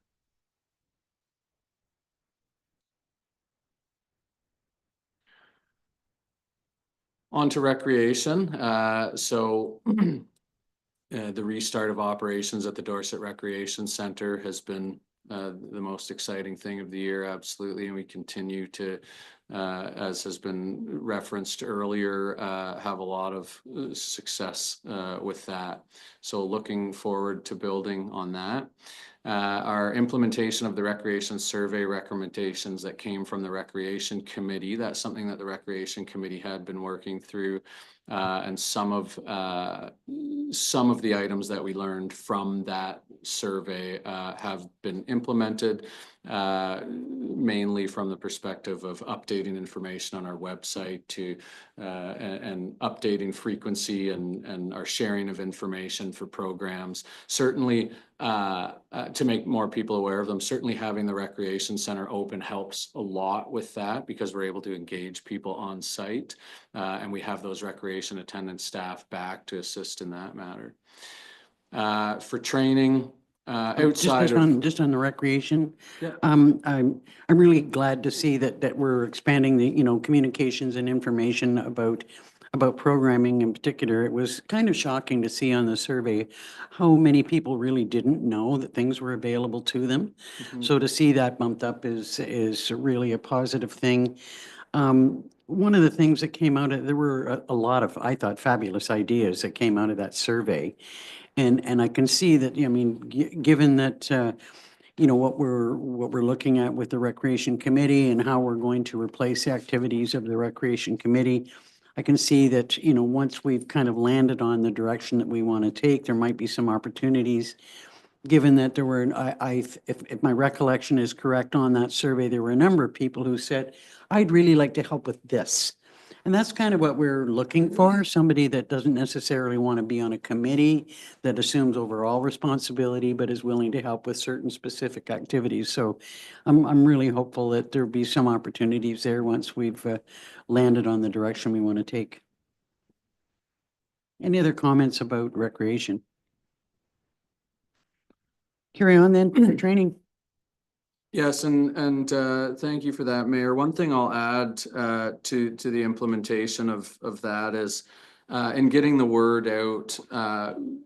Of course, as council knows, we applied on our funding application most recently for the HVAC portion at the rec center, but also for information board, a digital information sign out front of the center, and that survey that the Recreation Committee did and the information gained from that survey, I was able to use in our application to help support the case behind putting a sign out there. So hopefully we are successful in that and we're able to see an information board sign go out.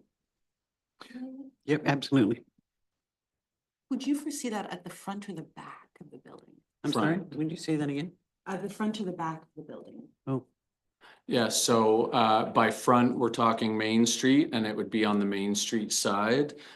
We were able to, during the construction of the center, rough in some electrical there to support that future possibility.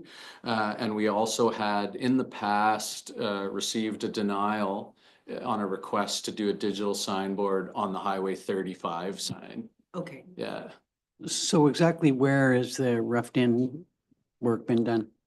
It would be close to the front entranceway, near the walkway close to the street. So if you picture, you're looking at the building and on the right of the entranceway, it goes up to where the old water fill station was.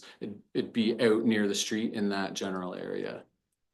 An exact location would have to be determined once we actually do the implementation, but it's roughed into that general area. Deputy Mayor Dayu? I'm going to apologize for throwing a bit of a spanner into the works, and it's on me. You won't be the first spanner that you've thrown into, so don't apologize. I am worried about public pushback on it. And I wonder if there's anything we could do to, and I know we've requested funding, but I just wonder if there's any intermediate step we could do to find out how the good folk of Dorset would feel about it and mitigate any concerns. It would be a big change for Main Street, and I'm worried about public perception. And I appreciate that's probably not a conversation for right now. It's not a projects and priorities thing, but as we're talking about it, I just want to flag that it's a little bit of a flea that's worrying me. I don't disagree with you at all. I'm not sure how to proceed on, getting feedback, but I do have some concerns about its location and Yeah, I hear you. I don't think that it's an unreasonable thing, nor is it, I mean, now is just as good a time to bring it up as any. Councillor Barry, I don't understand the. there are people in Dorset that don't like the idea of the sign. Of a digital sign? Yep.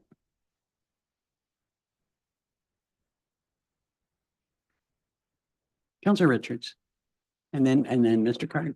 I think it's more to the point that there are people in Dorset who don't want us to spend money on a digital sign.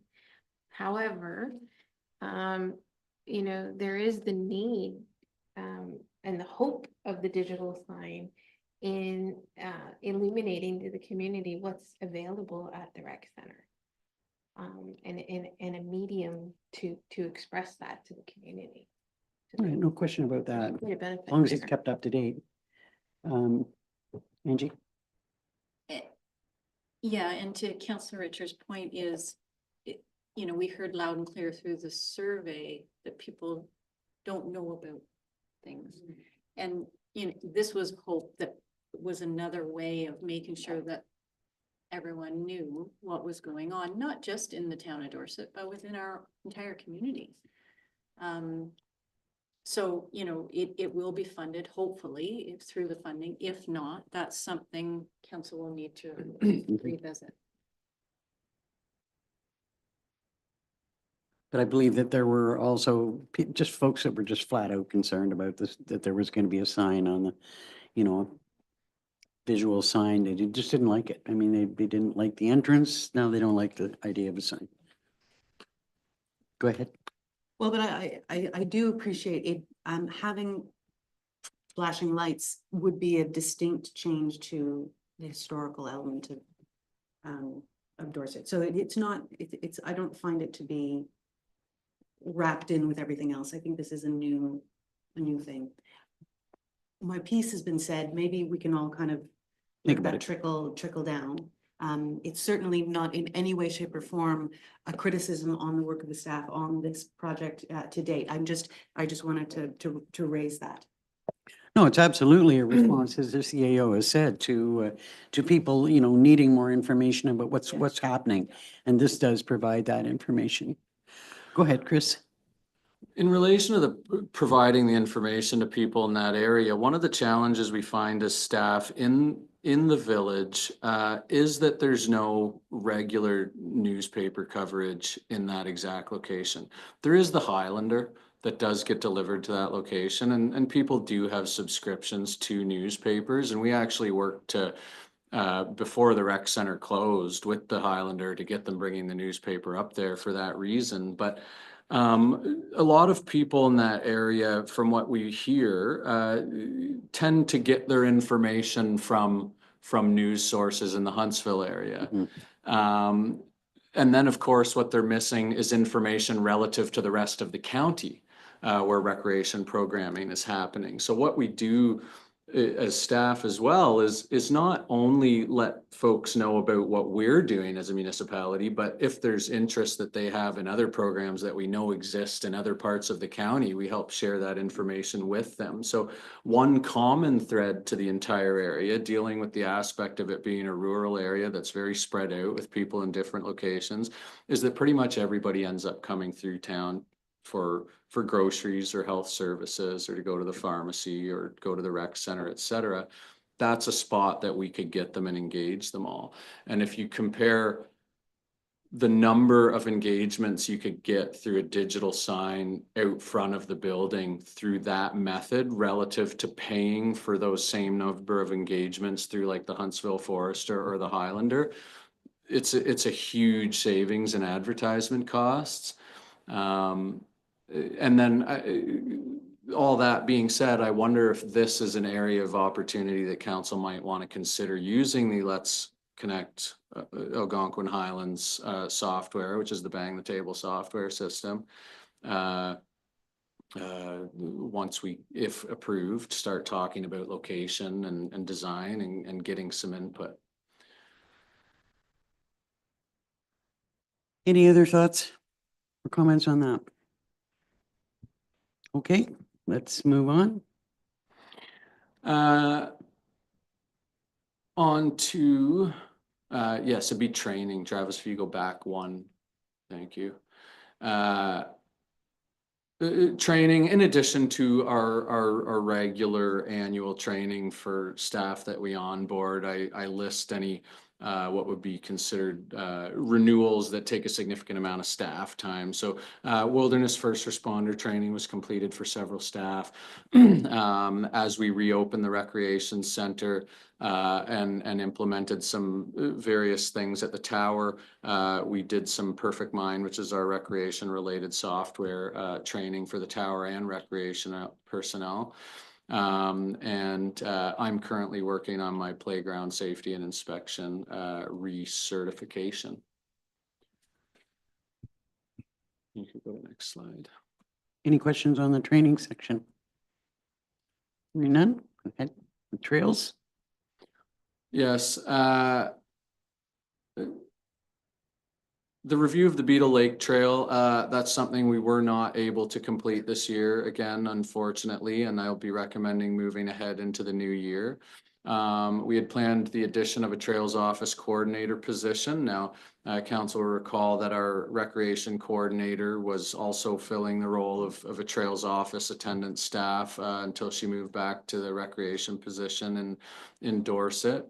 So at this time, we have finalized, or no, we have not finalized. We're in the draft portion of a job description for that position. And would be the next step would be looking to finalize that and move into the hiring phase.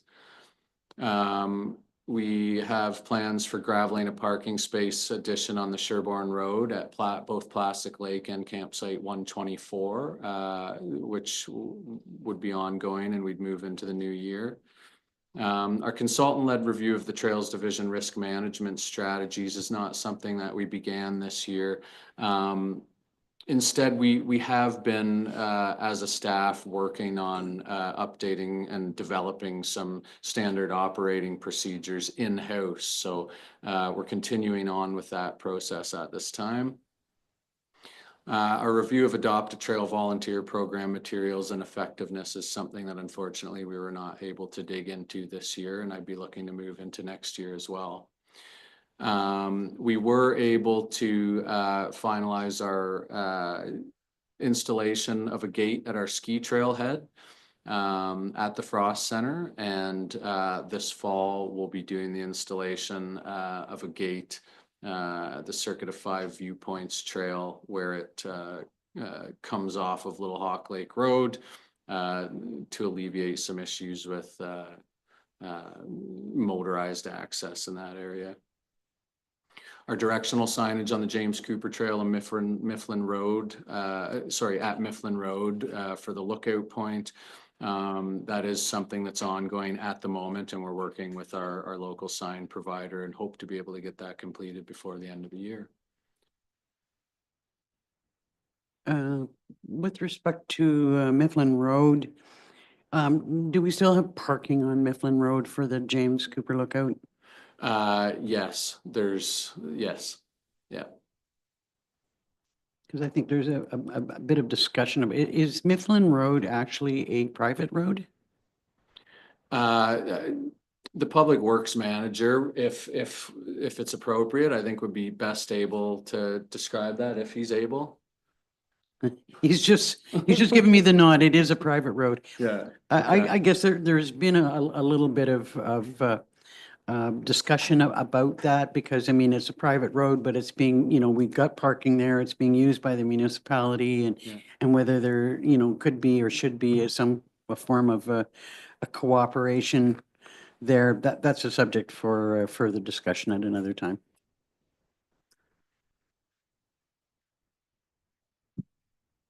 Any questions on the trails section? Okay, on to the tower. Installation of lightning strike protection system and development plans and costing for future required projects on the tower structure. That is ongoing. We've actually finalized and gone through our request for tender process. For now, with the lightning strike protection system and some of the structural work, council can expect to see a report on the results of that at their next meeting. We've also finalized our plans for electrical work on the tower, which has allowed us to move towards the finalization of tender documents. The next step there will be to go through the tender process associated with that. And the development of a costing structure for co-locates on the tower. This is for the cellular and internet companies that are located on the tower structure, is something that we weren't able to get to this year. Any questions on the tower? Seeing none, then we can move on to 2025 and what you hope to do. Yes, so starting with special projects, the parking master plan. Review and implementation, or at least review with council of a resident and non-resident fee. And if our grant funding is successful, a pickleball court installation. For parks, we'll be finalizing the installation of the swing set, an accessible pathway at the Oxtongue Lake Community Center as soon as the ground thaws in the spring. Moving forward, the stone step repair at the log chute.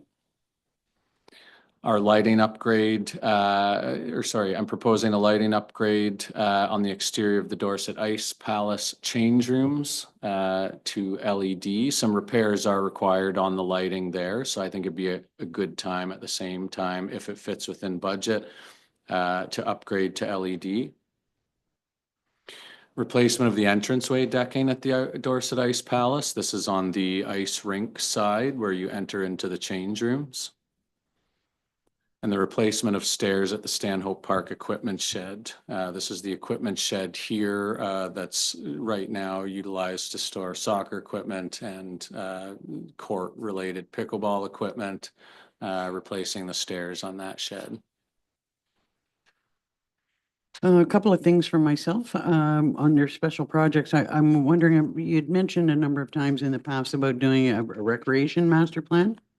I'm just wondering where that is. Maybe I missed it. Is it? And I don't have it proposed here, and that's with the thought that council would like to prioritize a parking master plan over a parks and recreation master plan. I think that the two to do at the same time wouldn't be effective. And looking at the issues that have been arising and continue to be ongoing with parking, I felt that, and based on some feedback from council over the year, that might be the best one to prioritize. The parking master plan. Yeah. Thoughts from council on that? Seeing nods. Councillor Deputy Mayor Dayu? I can certainly see how with our renewed recreation committee structure, whatever that will be, there are going to be some opportunities to kind of kickstart new ways of thinking and new ways of doing and all those sorts of things. So in a way, by having a bit of time to figure out what that structure is, could help to input into an ultimate recreation plan. That makes sense? Yep. The other thing that I wanted to mention was the log chute. As we all know, the log chute is looking pretty rough, if in fact it's going to last for, through next spring. There has been some word that the work on the dam there may be forthcoming within the next year or two. And I don't think that that's a facility that we want to lose in any way, shape, or form. I think it might be beneficial for us to be, at the very least, shovel ready. Should the province decide that they're going to go ahead with work on the dam, they should be, kind of work together. So I'm proposing that we need to think about engineering for the log chute because it will have to be thoroughly engineered. And I guess I'd just like to have some input from council and staff on how we proceed with that. Madam CAO? And I haven't had an opportunity to talk to Chris about this, but council will recall from the last meeting that council directed that I pull out from the file, have a review of the file, because I do believe there is some, if not complete engineered, but preliminary engineering that was done when we were doing the insurance. So I haven't had the opportunity to do that yet, but I definitely will from council direction. Okay, I just want to ensure that, you know, if there is something, like say it's a partial or, you know, preliminary work that was done that, you know, that we do need to complete it, I'd like that to be part of our consideration for the budget. So we'll need to have some idea about what engineering costs might be. Assuming that council agrees with that direction. I'm seeing nods. Councillor, sorry. Deputy Mayor Dayu. Chris, would you please remind me of how areas like the Bear Lake Landing and the Bear Lake parking space fit into thinking on the parking master plan, if at all, or if that belongs in the landings plan or not at all? I know that in the last few years, there's been changes in our understanding of Bear Lake Road and who owns that road, but things like the Bear Lake Landing are still ours. We have jurisdiction over that. And, you know, there's some slumping there. And is that something that would be considered in your piece of the parking master plan? Or should I have asked that of Adam beforehand, or does it not belong here at all? Through you, Mayor, I do foresee that all of the landings would be considered as part of the parking master plan. I see a multi-phase approach for that plan that would include likely some engagement with council at various different stages to get input on what all we want to include. But upfront, I would anticipate all of them. Not knowing the exact location, it may be something we could talk about further. It may end up being something that's on a road that Public Works is involved in. And as council's aware, part of the issue with our landings is just knowing exactly where all of those lot limits are and lot lines and where we own property and where the crown land extents are, and then how we're going to handle that. So there's potential that there would be crossover, but the simple answer is yes, landings I'd like to include in the plan. Yeah. You've heard our conversation that we had with Adam about our priority for the Big Hawk Lake area, and you know, just sort of keeping that in mind, that's our priority. If you're going to be working together on that. Absolutely. Okay, any other questions or comments on special projects or parks?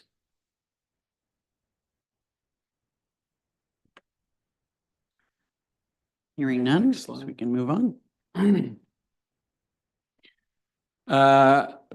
A number of projects proposed at the Dorset Tower. So we'd be moving towards the construction of the lightning strike protection system and the structural improvements.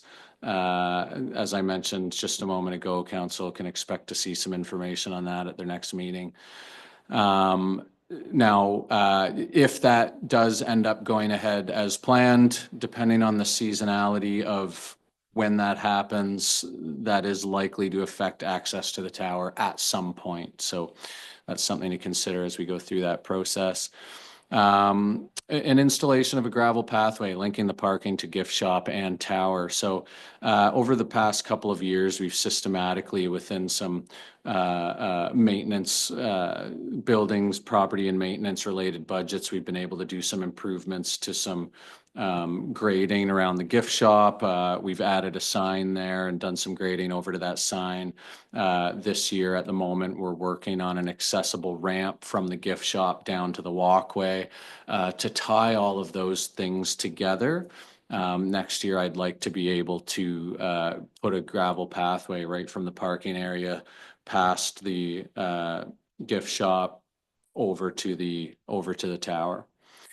Replacement of storage building. There's a storage building right next to the gift shop at the tower that acts, it has multiple purposes. It has our water treatment system. It has some electrical components in it, like the actual electrical panel. And we use it as storage on site. That building it has met the end of its life, so we'll be proposing to replace that. The extension of security fencing at the entrance to the tower structure. So this is on the tower itself. During COVID, we installed a security gate on the tower so people couldn't access the tower structure when it's closed. We're finding that outside of regular operating hours, and this is something that we have made the OPP aware of over the years, that people are climbing around the structure that we've put on the gate. So to eliminate that, we have a plan to extend that gating further up the stairs, which would eliminate that possibility. And I'd like to look at costing for that for this year, actually implementing it in this year's budget. Peekaboo Rock railing replacement, that has reached its end of life, and that is something that absolutely something will need done with that railing this year. Parking lot line painting, based on what we did previously, we can expect this to come up every 2 to 3 seasons, depending on how the weather treats the lines. Every 2 to be proactive, 3 for sure. Increase of traffic control staffing weekends for fall colors. We're seeing an increase in visitation outside of what we consider our regular peak operating weekends for fall colors. And this past year, we had unprecedented numbers on weekends outside of our regular peak operating weekends. So I'd like to look at costing to extend our peak operating staffing based on that experience. Or carry forward the development of costing structure for our co-locates on the tower for cellular and internet companies. That's something that I'd be looking to carry forward from this past year that we just weren't able to get to. Deputy Mayor Dayu? On the increased traffic control staffing question, it's under the Dorset Tower for very good reason. In that same report, are you going to be considering the Ox Tongue piece? Because I imagine there could be some tailoring done there based on the what we've learned over the last several years, including having staff man those locations in this last year. So will that be part of the same set of recommendations? Through you, Mayor. No, I did not plan to have that as part of that. This past year, as council's aware, we did opt to remove the hired traffic control staffing there. The bylaw department and the staffing within that have taken over that. The road closures remain the same.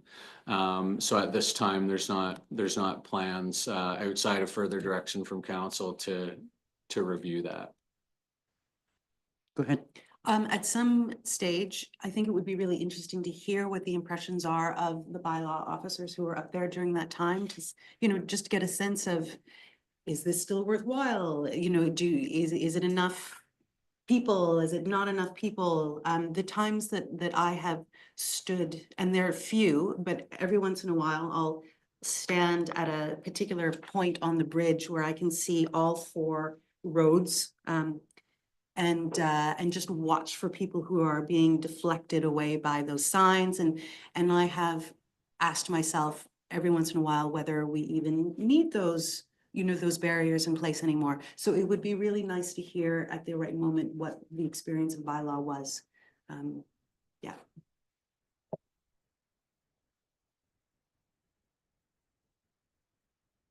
Carry on.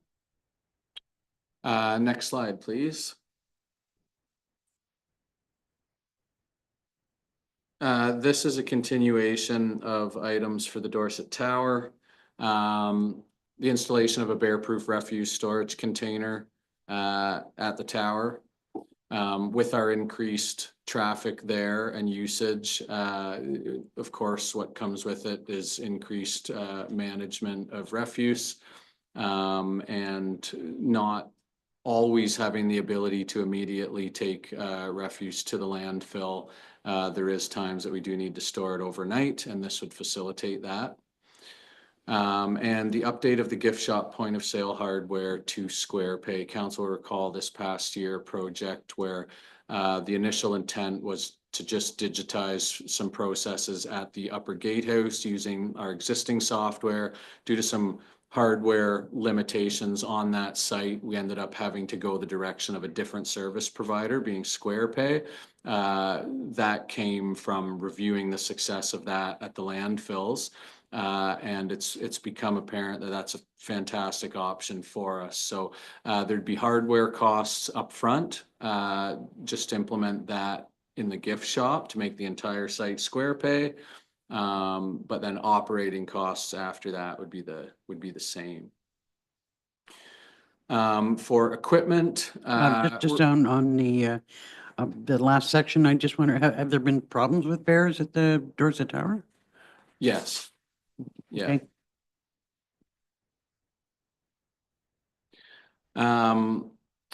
For equipment, we're in pretty good shape actually for equipment in the department right now. There's just one pickup truck that's reached the end of life, the 2017, that we'd be looking to replace and surplus.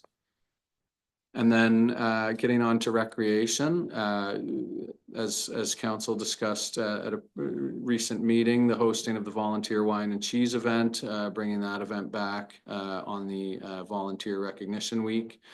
And I'd like to do a community engagement if council supports it on a new Christmas tree designation for the Dorset Lions Park. We had in this past year's budget looked at allotting some money to plant a new tree. And we've been reviewing that as a possibility, and it's certainly still possible. And I'd actually hoped to align this with this year's Christmas tree lighting, but we just ran out of time, unfortunately. I'd like to gauge interest, and there's a fantastic tree that's on the Dorset Lions Park property right now that I think would be great as the new Christmas tree, or to switch it from the existing Christmas tree rather than spading in a full size already grown tree, and looking for council input on going that through that process. Where, Councillor Barry? Just from a recent conversation at the Dorset Museum, it does seem that there's some pretty emotional connection to the tree that's there. And I do recommend some sort of a community engagement on this one. Go ahead. I've heard that same sentiment, and I've also learned through some members of that same committee that there's some plaque history associated with that tree that I wasn't involved in. So I think it would make sense to at the same time review that.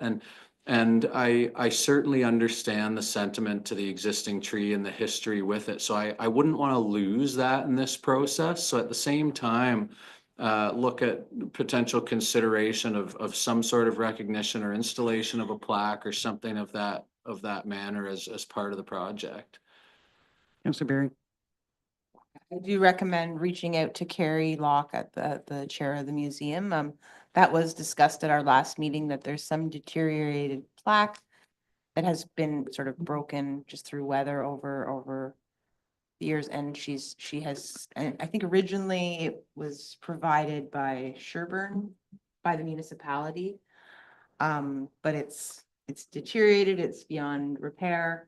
And she said, well, who else is going to repair this or replace this? Maybe this should be something the museum does. So I know that the museum is considering replacing it as well as a historical Mhm. thing, so maybe it's just worth a conversation there. Any other comment on that? Councillor Deputy Mayor Dayu. It's not on the tree. I'm sorry. That's all right. It's not on the tree, but it is on recreation, if I may. So if we are not gonna go through with the recreation master plan right away, and we're gonna need some time to reconfigure our recreation committee, and that, you know, that takes time and some good thinking. So we're looking at a chunk of time before those things really kick off. I wonder, with council's indulgence, if we might think of something that we could bring to Oxtongue Lake on a regular basis, once a week, once every 2 weeks, to prime the pump of using the community center space. Down in Stanhope and Dorset, there's some really wonderful activities. There's Tai Chi, there's chair yoga, there's a whole bunch of different things that are great. And I know that there's some pickup on that from folks in the Oxtongue community.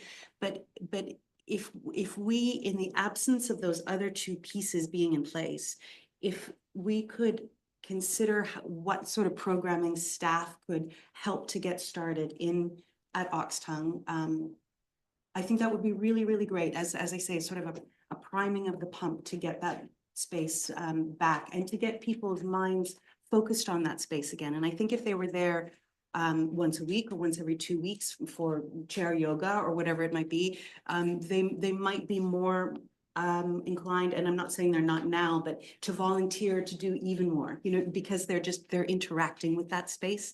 It just gives them an opportunity to think more about what we can do there. So I think that would be my main request to add to the projects and priorities list, because I know there would, you know, I imagine there would be some kind of budget implication and certainly a staff implication, but I think it would do us good up at Oxtongue. Good point. Any other comments under recreation? So on to trails. Okay. So I'm just finalizing a note from that. Installation of a gate on the Margaret Lake Road access to the Frost Center ski trails. Council will have seen from the 2024 that we installed a gate in another location, and that the previous year, if you recall, we had installed a gate. And what we're doing is each year systematically gating off some areas of the ski trails in various places where motorized use are accessing the trails. And that's just the continuation of that. I'd like to carry forward the review of the Beetle Lake Trail and possibilities there, as well as the review of the Adopt a Trail program. And the other project that we weren't able to finish this past year being the parking space addition at Plastic Lake and Site 124 on the Sherbourne Road. In training, again, outside of regular annual training for seasonal staff, I'm due for a recertification of wilderness first responder training. And again, the reason I list these is because these are much more time-consuming training pieces that typically have a in-class and then in-person portion attached to them. Comments or questions on trails or training? Okay, on to docks and landings.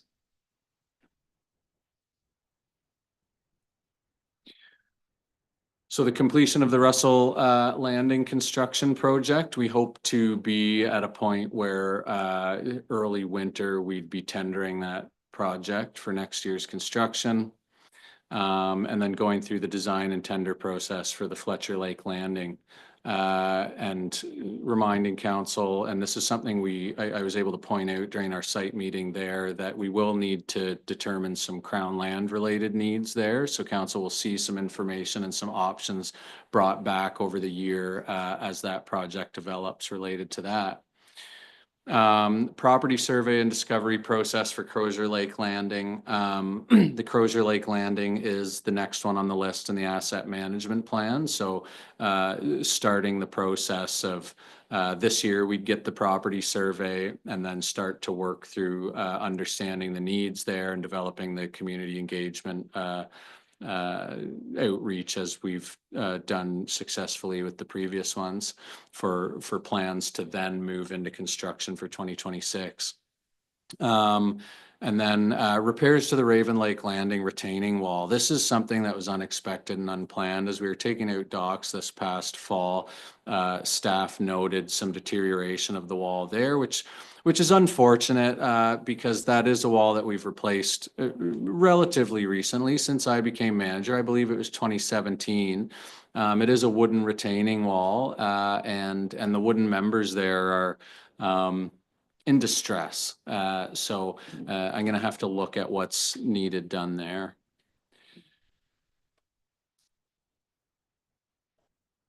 Questions on docks and landings? I guess one question I would have is that I know that we've been somewhat successful, I would say somewhat, in establishing a working relationship with MNRF staff on acquisition of Crown land for particularly docks and landings. And I'm just wondering, are you seeing that as successful, or do we need a bit of a encouragement, I guess, on our part for a more active involvement? You know, if I don't want to, you know, push it beyond what capabilities we have, but I did get a letter from the minister this week, basically saying, you know, everything's great, and aren't you glad we've got this relationship going, and let me know if there's any issues with it. And so I just thought this might be a good time to just double check that. And the CAO may have some comment on this because I believe she's had more recent communications in regards to that. However, specifically related to considerations of obtaining Crown land or using Crown land relative to landings, this will be, as we get into this one, it'll be the first one that we've delved into, essentially. So I haven't made any progressive steps in an understanding of what's possible, as in I know what's currently possible as kind of a costing, you know, either essentially buying the land or going the process of getting a land use permit. Any progressive steps towards a conversation about obtaining the land outside of those two options, I don't have any update on, but that's where the CAO may. It seemed to me that the suggestion by the minister was that, you know, if we were entering into land use permits, that would simplify a lot of things, but obviously reduce the cost as well. The argument was made at the last delegation that, like, hey, you put us in this position, and now you want to charge us full market value for the land associated with these docks and landings. So, you know, we're kind of hoping for some consideration for that. You know, I'm not hopeful, but I just wondered if they're just, are we at an impasse? Are we continuing to work with them? We're certainly not at an impasse at the stage of the game. We are just organizing another meeting date. So I'm still relatively hopeful, and I do think that the land use permit avenue may be more successful at this stage than acquisition, but that's yet to be seen. Okay, excellent. Any other questions on docks and landings? Just going back to your presentation overall, the one thing that I should have asked at the time, I just wonder if you could expand a little bit on what your expectations of the role of the Trails Office Coordinator position would be. Yes, absolutely. So the Trails Office, as council's aware, has increased in attendance significantly since the outset of the program. In general, between 10 and 15% annual attendance increases have been happening since 2007. And over time, part of as roles have changed, part of my position, which was previously just the trails coordinator position, was also running that office. As attendance has increased to a point that a couple of seasons ago, council supported adding some office attendance, some student office attendance to run the office through the summer. I move out of that space in the summertime just because of thousands and thousands of visitors through the door and the needs for doing rentals, answering phones, et cetera. So the trails office coordinator would have those students reporting to them, and then they would oversee all aspects related to what happens in the trails office, all of the rental fleet and rental fleet management, summer and winter, the staffing needs, all of the ongoing communications with different organizations that use our area, such as camps, et cetera. All of the ordering and stocking of merchandise items within that office space, anything related to the asset management for like selling canoes at the end of a season, et cetera. And they would also have the ability to assist me with any projects that I need some administrative related assistance with. Okay, thank you. Any other questions for Chris? Thank you, sir. A lot of good work done in the past year and lots to look forward to next year. I don't know Thank if you you. look forward to it or just lots to contemplate. Well, thank you very much. I think we will now break for lunch, and we'll reconvene at 1 o'clock.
Welcome back to our special projects and priorities meetings. And next topic on the agenda is fire services.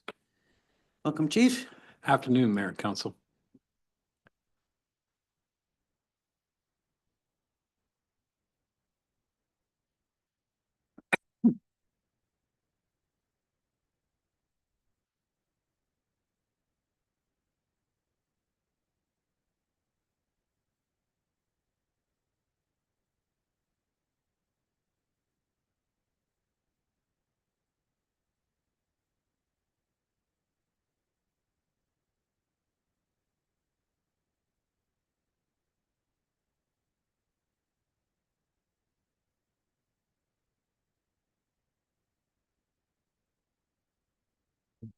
First, I'd like to thank Council and the CEO. It's with the support, your support, that we were able to achieve majority of our goals and priorities for last year.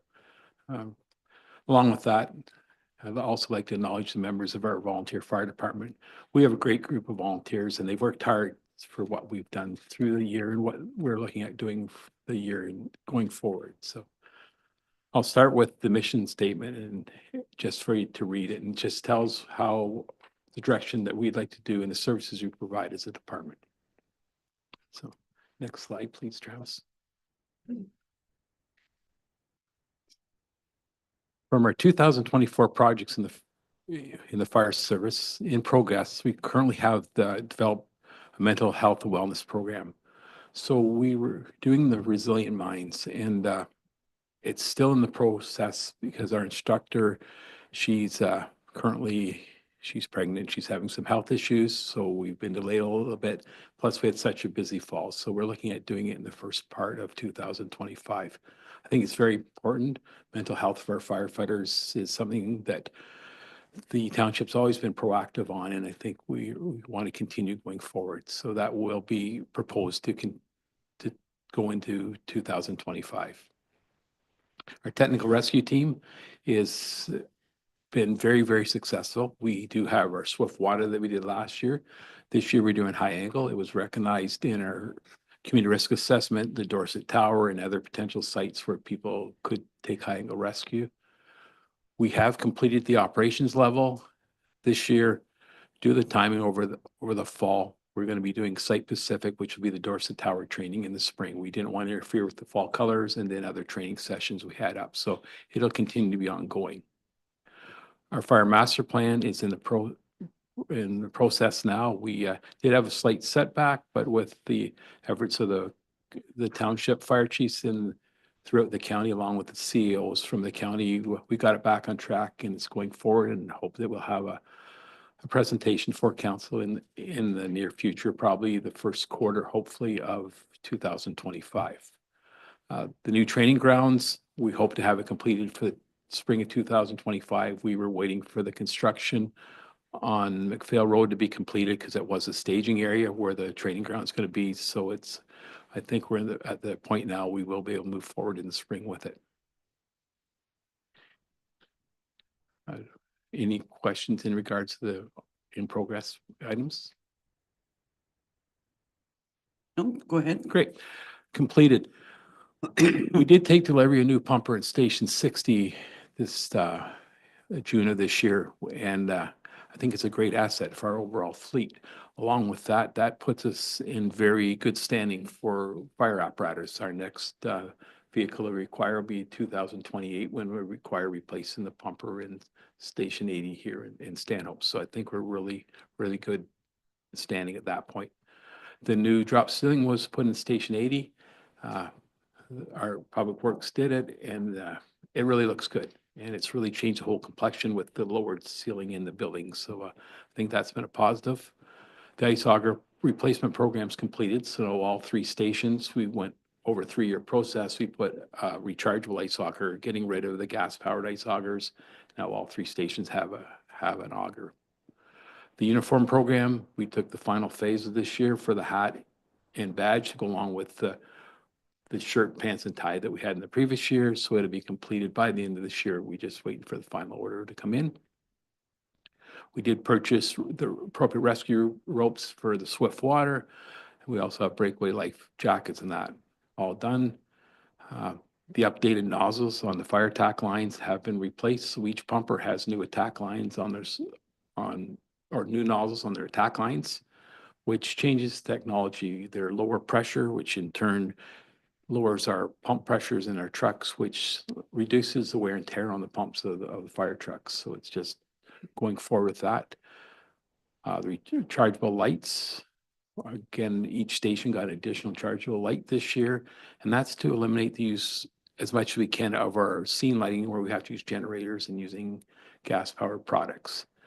And the last item that was completed was the pop-up education tent, which has been a lot of our events and proved very effective in that. And it does have our department logo on, and the smoke alarm saved lives right on that item. So they all are making a positive impact in our fire service.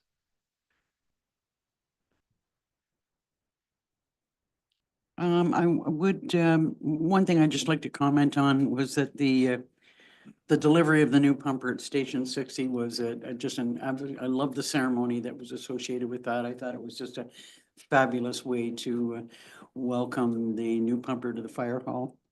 I'm just wondering, this is strictly lack of knowledge, but when you talk about updating the knowledge or the nozzles, reducing the pressure, does that have any impact on your ability to suppress fire? Not at all. It's a new technology that the fire service, and when I say new, it's something that's been around for about the last 10 years, but it's newer than what we previously had.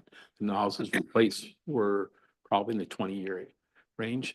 So they're designed to run at 500 kPa versus 750. So that means the pump doesn't have to run as hard. Any questions from council on the completed projects? Okay, if you want to move into 2025. Definitely. Our first priority is firefighter certification.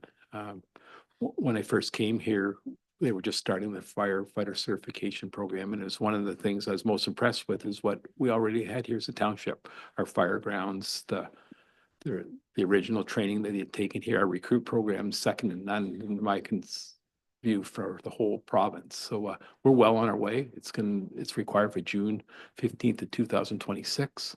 So we're going to just finish up the little bit that's left for our firefighters. We're currently also having instructor 1 and officer 1 for officers that we're working on, one coming next week and then one in the spring, and that'll have our officers up. So they all have to be certified the position they're in for the June 15th, 2026. And at this time, I can't foresee us not meeting the requirements of the province for that certification. The officers have worked hard.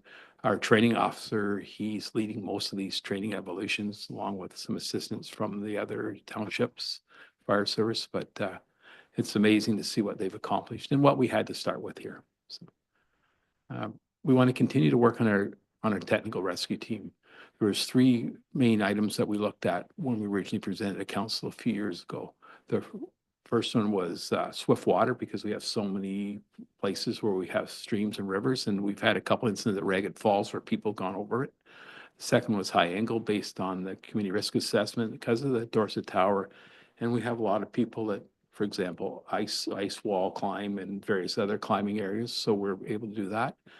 So we're well on our way to both them. And what we're looking at doing next year is the third part of it, and that's search and rescue, because we have all the backwoods water sites.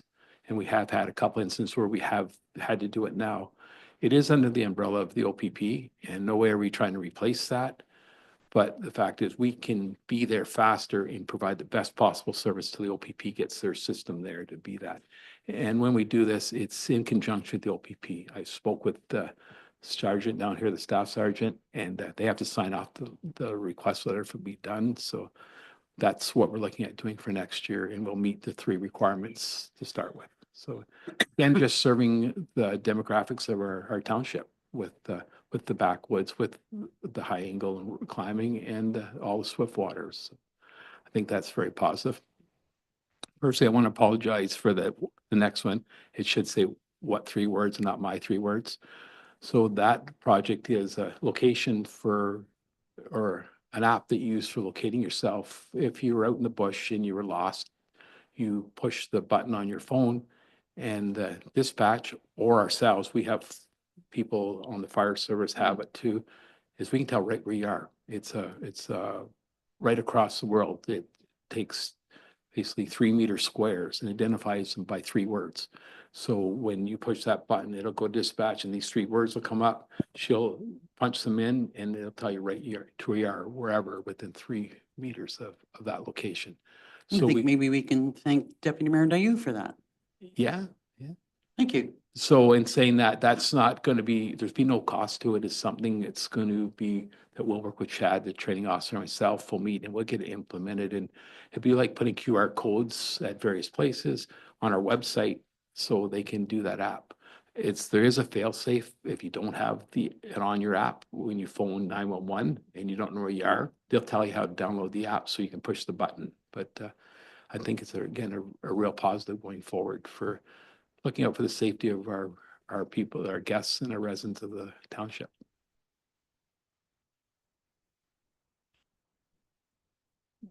Carry on. Next page, please. For project priorities for 2025, a lot of them are just continuations of programs we already have in. The portable radio replacement program, we replace 5 portable radios a year. So we have an ongoing replacement process. And that's to save buying 50 radios all at once. Instead, we change 5 a year. So every 10 years, a radio will be replaced. That same process applies to the bunker gear. It's Section 21 Health and Safety says that the firefighter's bunker gear can't be more than 10 years old.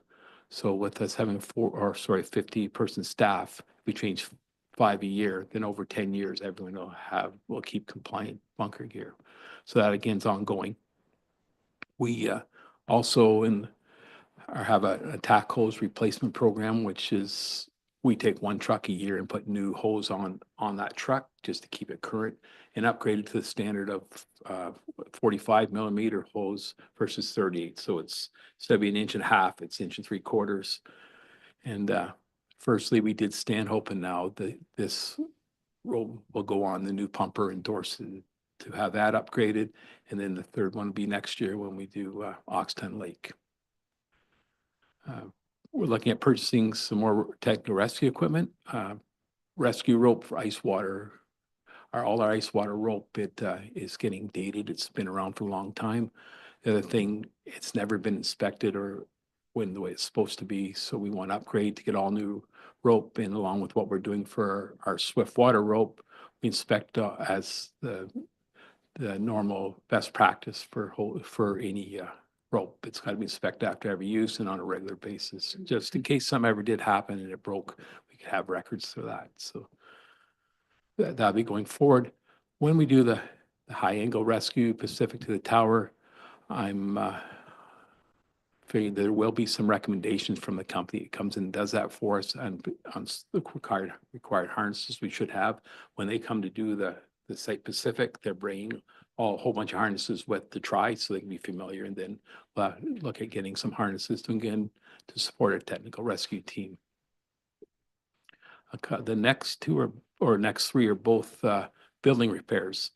The first one to repair the softened face at Station 60. We looked at it when we had the tour this past summer, and it really needs replaced bad. But the concern is on the end of the trusses, they call it doves, and that's the wooding behind it. It's all rotted away too. So it is a sizable job, but we'll price it. There's got to be some discussion on what council's direction is if they want this done, or based on other recommendations that we'll talk about further. It might be something that we're going to put off for a while, but we'll talk about it a little farther in this presentation. The second part of that is the front apron, which is the paved area in front of Station 60 in Dorset. It's starting to cave down and give out underneath. We did look at it this year for seeing if they could do like a top coat pavement, and they wouldn't do it because they said that ultimately it wouldn't hold and it would look bad on their company. So we have Price doing a total rework there. What's happening now is we move the pumpers back in when they're backing in the bottom and out, and same with the trailers. So it's only getting it worse. So that's something that will be our priority for this year. And the last building related item is In Station 70, they did their total rework and they've done a great job up there, but it's my understanding that part of the rework that never ever got done was they were supposed to put a new floor in Station 70. So I was looking at pricing the actual floor for that section. As we move on, you'll see purchase a RIT kit. We currently have one RIT kit. It's located in Dorset. What it's used for is the firefighters have that. And the RIT team is a safety team that stays outside a building when we're inside doing structure fires. And if a firefighter is to go down, their alarm goes off. That team specifically goes in to rescue that firefighter. The RIT kit is like a secondary breathing apparatus, face mask and all that designed to do that. Our one now is currently in Dorset, which serves the three departments because Dorset goes to every call. We are working more and more with the southern end here with Dyser and Minden for calls. And under those situations, we go to Minden. Dorset doesn't come. So in the best interest of the safety of our firefighter, having a second kit available here in Stanhope, I think is a priority for the life and safety factor of our firefighters. So that has been put in the proposal.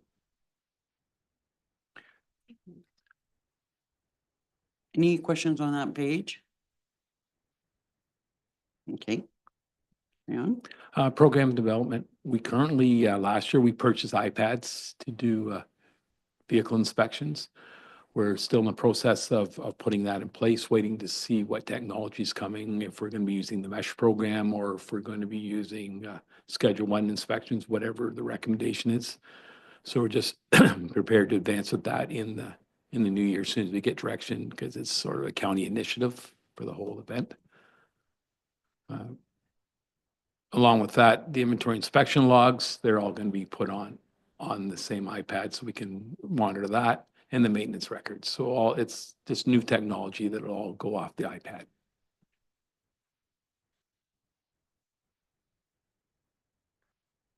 Questions?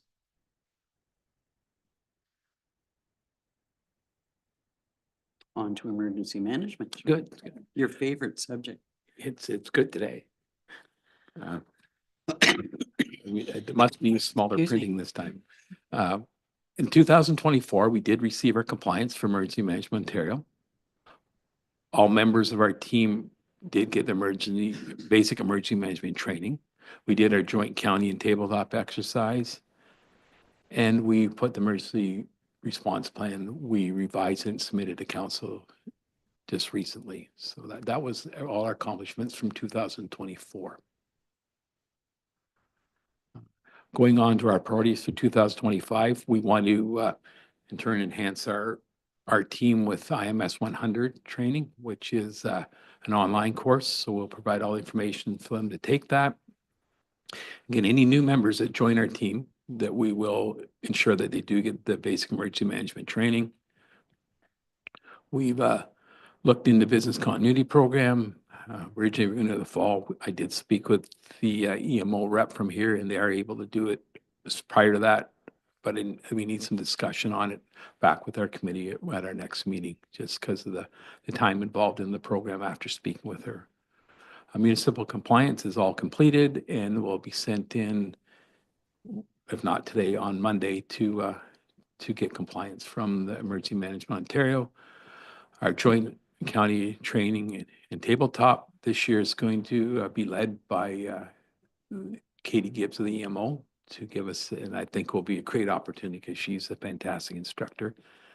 And the last thing is through Chad and his division, we do a lot of public education through our social media. One question about the training for all new members of the emergency management team. I'm assuming that includes alternates? Yes, yes. We'll issue it to all them all, and then it'll be the responsibility to do that online. But the BEM, all our alternates currently now have BEM, so that only any new members coming forward will get the opportunity to take that. Deputy Mayor Dayu?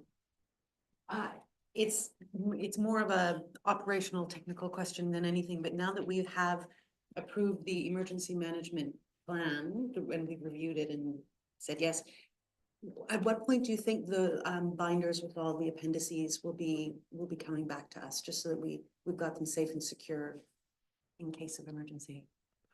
I I'll have to look in that. We have a couple of appendices that we still have to do a little bit of following up on based on the county. We're a little bit ahead of them, but they're in the same process, and a lot of the stuff from the county gets downloaded into our township policy. On a side note, the same thing we did I went with the health unit yesterday, and we have done evacuation processes, looked at our 3 buildings, so we're continuing to work going forward with that. Any other questions on emergency management? Councillor Richards?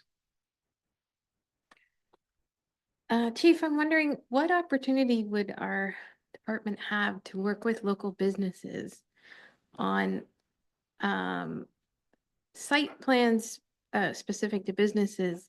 So the fire department would be aware of where hazardous materials are contained at those locations. Thinking like, you know, they do propane exchange, knowing how many propane units are there and where they're located, or used oil or gas or any other hazardous material locations that are on a commercial property, that the fire department should be made aware of where they are if they happen to have to respond to a call there. Through your worship, we do have that process. We do pre-planning. So far, we've just started it, but we have taken specific places. For example, we're working on a plan right now for the airport. We're working on a plan for Robinson's Store in the Dorset area, and the Blue Spruce up in Algonquin Lake. And we're going to expand that, and it's something that we really encourage, that, like, for example, any of these properties that we go and incorporate that in our meeting night, or we could be, I foresee we'll be in smaller groups instead of the whole department going. And when they go, they'll come back and they'll fill out a pre-planned sheet noting all those things. And then our training officer puts it into a file. So if we're going to that place, we can bring that file forward in that. And we do have a lot of places that would be nice to have the pre-plans done. We're just in the process of doing it. Go ahead. So just in follow-up to that, Mhm. then how could we make that, go from maybe a voluntary thing to a required thing for our businesses? Because I could see, the potential for some catastrophic serious events to happen if there was a fire in some of these places and the fire department not being aware of everything that site contains. From our end, we can't make it mandatory. From council's end, you could put a bylaw forward saying that those buildings all had to apply for pre-plan inspection. But I think over the summer, we're going to make a big dent in. We don't have a lot of buildings within the township itself that are in that situation. We're very fortunate or unfortunate, but from the fire services, for example, we don't have a true gas station within our township. So that high visible threat isn't there. So, but we will be working on that over the summer and ensuring that we do get more pre-plans in place. Councillor Barry? I guess maybe an offshoot of that. I remember one of our neighbors had a fire in a garage, and there was, obviously flammable things. I think they were big hunters, so there was also some ammunition and guns in the area.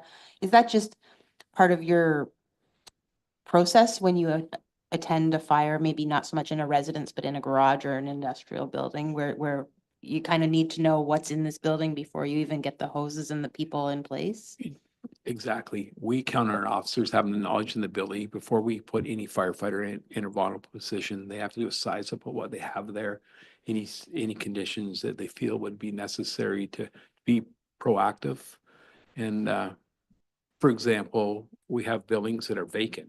It's already noted, we don't make entry. We aren't going to put a firefighter inside a building, put them at risk for when it doesn't involve saving life factors. We ran into that in the spring when we had that incident on Comet Crescent. No one had ever known what was in that house, and it was a real hazard. But again, that's why we did the follow-up presentation from OFM, so our firefighters and officers could learn how to recognize those situations going forward. And the hard part is, under the Ontario Fire Code, other than smoke and CO alarms, we have no jurisdiction in a person's own house. We can only can ensure that they have working smoke and CO alarms. So I think our officers are well trained and aware of situations, but that doesn't guarantee everything. There's still possibilities. Madam CEO? One thing that I wanted to add to the chief's 2025 list is also he will be participating with planning and bylaw for short-term rental, the short-term rental programs to do inspections. So that will be part of his duties next year as well. Right on. Any other questions on 2025 priorities? Well, let's get into future financial considerations. Alrighty, we'll start with the Station 60. In our strategic planning, it's been identified that Station 60 is in need of replacement. And that was what I was speaking about before with the soffit face. I don't know if we want to invest that money in doing the soffit face now, if we're going to start to move on the new fire hall. So going forward this spring, I'd like to have the opportunity to meet with other agencies to see how we can collaborate and work together on maybe property purchases, building, for example, with the county for potential fire hall EMS stations, so we can work that. So look at opportunities going forward. It's just to make you aware that that is going to start coming up in the future, the costs of going that way. Because, and it's hard. I've been looking for property opportunities in Dorset, and there's not anything there right currently, but I think we got to be proactive and try to get at least a piece of property this year, so we have something to work on going forward. So that's again just talking about some potential costs that are going to be taking place down the line. So. I do think we need to actively keep an eye on the properties that do come up within the area. I don't know if we need to be considering, I don't know if we've got anything in reserve that would, there goes the treasurer. No. You know, so that's something that, you know, from a budgetary perspective, we need to start sucking some money away for land acquisition, never mind the building to put on it. Definitely. But, you know, I'm hearing with a regular frequency that we need to do something about that fire hall in Dorset, and Yes, hear and that. that exactly what you're saying, your worship, is I think we have to start building reserve to get to that point, so we can do that. And also start looking at the potential of grants and funding going forward. I know multi-jurisdictional buildings right now are getting more funding opportunities than doing an individual one. So again, being collaborative with EMS, maybe community policing and be in the same building. We could make like an emergency services complex in that, and maybe have funding opportunities. The county is hoping to have a new EMS chief in place by, I think, February is the hope, sometime in February, or at least by the end of February. So, you know, I think that there's definitely an opportunity there. Although, from my understanding was that the recommendation was not necessarily that an EMS base be located right in the heart of Dorset, but possibly a little bit further south. But I mean, that's all open for discussion and negotiation going forward. Yeah, I'm looking forward to the new chief, so we can start discussing that going forward. Angie. I think in the meantime, because we are far enough away from a new facility that it would make sense to continue to maintain our own building. So I would recommend that chief does include the soffit and fascia in the budget for this. Oh, yeah, no, in no way was I suggesting that we shouldn't be maintaining the existing building, because, you know, we're a number of years away from having a new fire Definitely. hall. I would suspect 5 years. This would be a 5-year forecast before we'd ever get a new hall. So But in the meantime, a close eye on land availability and, you know, what is. there was one piece of property, and unfortunately, it's in Muskoka. So we were trying to stay Oh, no, within our not going township. there. Yeah, Sorry. definitely. Go ahead. Yes, we have discussed the potential for a new hall and what we could do and who might share in it and what we might do on a second level. And, you know, these thoughts have been rumbling around for, you know, since I've been on council. And I wonder if it might be time to consider like a capital planning subcommittee to really start to piece together, you know, what are the components of this puzzle that we would need to figure out? Because if the perfect property, you know, landed in our laps, would we be ready to, you know, to dive into it? Would we know who the partners are who we might want to build with? I think capital planning sometimes takes an awfully long time, especially when there are other agencies involved. And I just wonder if to be a little bit more shovel ready if we started a subcommittee to start assembling the puzzle. I think that's something that we might need to have a little bit more discussion about. I can see the upside of that, and I can see some challenges associated with that. Any other comments on Station 60? Okay, The move on. second item here is the new pumper for Station 80 that would take delivery in 2029. Standard practice now is you order the truck 2 to 3 years in advance. So it's something that we wouldn't be ordering this year, but we'd probably be ordering in 2026 with the delivery in 2029. What I'm proposing that we in turn reflect in our reserves, that we can start building towards having that truck paid for 2029, as we did with the previous truck. So I will be proposing a reserve allowance to break the potential cost of the truck over the 3 years. So we can put it in place. It was my understanding that we continue to contribute to reserves Yes, for we the do. replacement of pumpers. Yes, we Are do. you suggesting we go beyond that? I'll consult with the treasurer to see if we have to upgrade it some to make it play out that far. The trucks have gone up a fair amount over the last couple of years. So I will consult with the treasurer to see what we require. I'm surprised to hear that we need to now get 3 years ahead of time in having to order them. It's unfortunate because it sure plays hell with our budgeting process. Definitely. And we were fortunate for last time because they didn't require payment till it was delivered. So we were able to wait till the very end to pay for it upon delivery. And based on the results of that truck in Dorset, is more than likely the recommendation we go down with the same truck, expand a little bit with features, but same, because they've been a terrific company, work with service and the quality of the product. So it's been good dealings with them. So inspections, Yes, just a heads up again for council, the new Ministry of Transportation yearly vehicle inspections. We have 17 vehicles and trailers we inspect every year. The new process is a lot longer, a lot thorough, a lot more detailed. And as a result, I know with our inspections now this year, they've been a little higher in cost, and it might be because they are more detailed. And I project that happening going forward. They have to take nearly an extra day doing the inspection each vehicle. So just when we put forward in the budget this year, there will be an increase to the vehicle maintenance to reflect that inspection process. and who does the inspections? We get everything done through Thomas except for one truck gets done up at Muskoka Auto Service in Dwight. One truck from Oxton Lake, the pickup does, but everything else is done through Thomas's. Questions?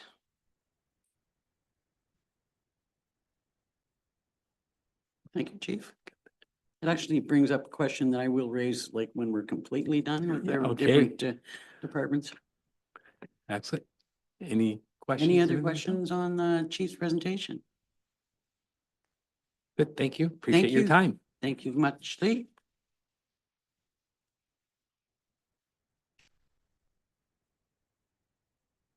Next up, building and bylaw.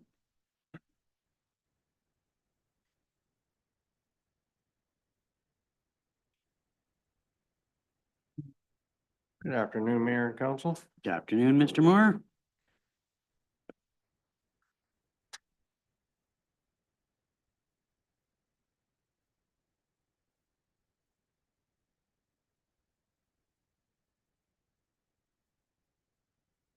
So firstly, I'd like to thank council and staff for the support and hard work that facilitated a successful year for building and bylaw departments. As you can see, a little bit of history, because we really don't have a large scale projects and priorities in this department. The building department completes approximately 1,100 inspections a year now, our primary mandate being safety. There's the building code as well as the enforcement of our bylaws to ensure safety with all our constituents. Next slide, please. At the time of this presentation, as you can see, we issued over 160 building permits with 57 sewage. Construction value of 31 million. To drill down a bit into that, there were 33 dwellings, 20 of them being houses and 13 being cottages. To look at last year, we did have a lot more permits. We had a 203 with 83 septic permits. But as it turns out, we only had 37 dwellings, 28 houses, 9 cottages, and the value overall of the year was around the same, 31 million. So hasn't changed too awful much. Do we, is there still a differentiation in the code between homes and cottages? There is. There is, yeah. Our zoning bylaw did change, as you recall, in 2022 to restrict the build of cottages in certain areas, so it has slowed it up a bit. Any other questions on that? No? Any questions? So as you can see, bylaw department handles, well, that's a pretty big spread, but it does vary, of course, throughout the years. 100 to 150 complaints, well over 70 cases necessitating site inspections. Hasn't been too much court proceedings, but that is a possibility. Our primary consideration with this department, as always, is the 3 E's, the educate, encourage, and enforce. So it seems to be working thus far. Next slide, please. So we, last year, we applied for Kevlar vests for the officers as well as pet safe containment solution. We did end up getting a divider in the one bylaw officer car to keep dogs in the back and not allow them to the front. We got a catch pole. Our officers have been trained in the use of. You got the high visibility vests and jackets and such, which we've always had. We just got some more to outfit the bylaw. And the 2-way radios with GPS in the event that we're away from the car, remote site. This does aid in the safety of our officers. Next slide, please. Before you go to the next slide, Sure. I'm just wondering about the use of the Kevlar vests. When are they used? They utilize them every time they go out. Okay. Yeah. Isn't that an unfortunate thing that they've got to do that? You know, really, when you think about it. Yeah. Yeah, it seems to be the norm. I was, of the old school notion, if you will, having grown up here.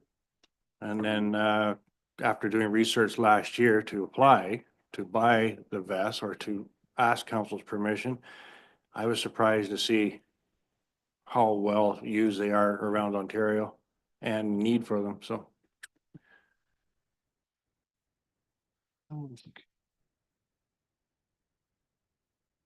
Projects completed. We were able to implement the cloud permitting software. It's been excellent. It's helped us leaps and bounds. We also midstream hooked on to what's called Trax, and Trax is the new building code software, and it alleviates the need for us to buy the paper copies or to try and get updates through the Queen's printer all the time. This software is updated hourly. It has the old codes in it. It has different codes in it, fire code. It's just a complete overall great software for resource. Officer Massier received the municipal law enforcement certification last year. Officer Glass achieved her CMM2 designation in municipal law enforcement and property standards professional. We revamped the building bylaw. We adopted the short-term rental bylaw. We created the municipal accommodation tax, dog control, and municipal services pound agreement. And then we did have the successful completion of our current septic reinspection program. And as well as the Granicus host compliance is now on the portal. Portal is activated and we're utilizing it. Any questions on? Projects completed? Questions? So as I indicated, the septic reinspection, current septic reinspection program is concluded with a 92% compliance. There'll be another report coming forward on this. This is just to basically give an idea as to what we've done. We still obviously are looking forward to in the need of environmental stewardship, we're still looking forward to bringing forward a new septic reinspection program for council's consideration. Yeah, next, any questions on So that? you would, so the plan is to develop how the program would work going forward with implementation in 2026. Correct. Any questions on that? Councillor Barry? And that proposal would be an in-house program versus a contracted. That's one of the options. Yeah. Deputy Mayor Dayu? I saw that you put an end date on the second phase, 26 through 28, I think. Is it your advice that we think of it as a discrete project rather than simply an ongoing thing where everyone who has a septic every 5 years has to prove, or 10 or whatever, has to prove that they've ticked a few boxes? Yeah, through you, Madam Mayor. That's going to be one of the recommendations, is that this newest inspection program may be modified so that we maintain more of a 5-year goal, because obviously we're 7 years now on our current one. So this one might be a scaled down version, if you will, and so that we can get back on track then to whatever council's wish is, of course. But our proposal is going to include possibly a scaled down version for the next round. Scaled down in what way? We're mostly looking at recommending sensitive and at capacity lakes first and foremost. Eliminating, maybe, there's a lot of municipalities focusing solely on that. Eliminating class ones out of the scenario and possibly class twos, as we've already captured them. There's a benchmark now that we've got.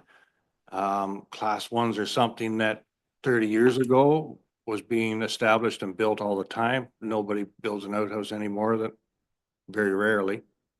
So that's just, we know that, like I said, now that we have the benchmark, we know where they are. We've got them up to standard with this last program. That's just a recommendation though. So. Well, and I'm thinking to some extent that, we stretched from 5 years to 7 years because of COVID and the problems associated with that. And I think maybe some of the subsequent challenges with the contractor that we had in place. So I would hope that, we would be able to maintain a 5-year program with whatever recommendations you've got to bring forward. Any other questions or comments about the septic inspection program? Okay. So the projects and priorities for this coming year, implementation of a septic reinspection program. Last meeting, we had council's consideration on the surplus of the 2016 Equinox, which was approved. And we're going to apply to acquire the new hybrid to replace it. We're looking at also surplusing the boat and motor that we have currently. Now, we did acquire that as a surplus through Parks and Rec because we really didn't use a boat and motor that extensively. We found we use it a lot during this current septic reinspection program, and it appears that we may need it for bylaw patrol, probably short-term rental inspections, and possibly a reinspection program. So we're looking to surplus, that'll be another report coming forward, to surplus our current boat and motor. The motor's been less than stellar. It's been tuned up every year and it just doesn't seem to last the season, without having more work done. So yeah, that was the idea there. And again, in building on that, to acquire a new boat and motor would be part of our project's priorities. The implementation of the 2024 Ontario Building Code, there's over 2,100 changes to the old code. So yeah, it's going to be some fun. Implementation of administration monetary penalty bylaw, or AMPS. That's something, from what I understand, that is coming, whether we choose to do it or not. More to come on that. And of course, the implementation of a property standards bylaw. We will be bringing that back for council's consideration. I guess curiosity makes me want to inquire just exactly what type of boat and motor you're planning on getting. Well, it depends on what staff member you're talking to. Anyway, yeah, very similar to what we have. We don't need, obviously, a cabin cruiser. Although sometimes when the weather is really inclement, it'd be nice. But yeah, there'll be more on that for sure. Okay. Questions? Deputy Mayor Dayu?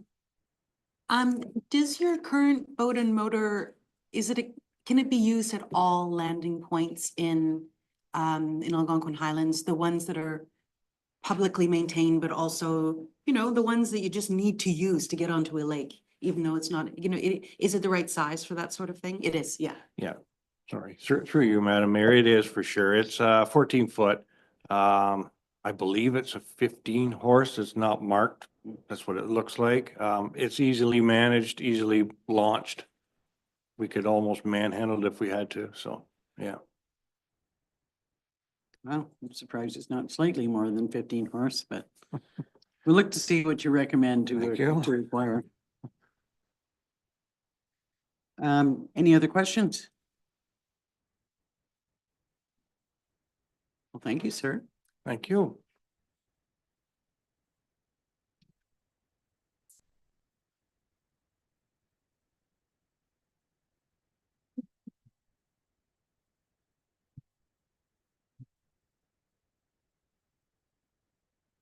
Oh, sure.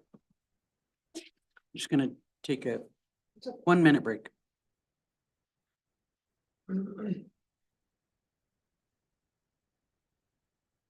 While we consider the fact that Greg might decide that he wants to buy a great big old bower.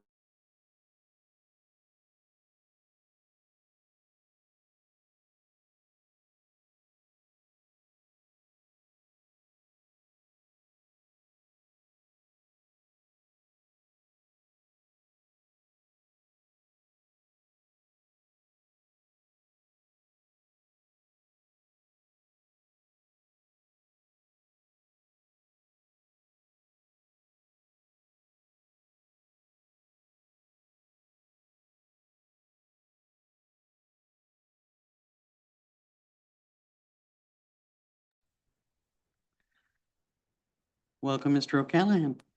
Thank you, Mayor and Council.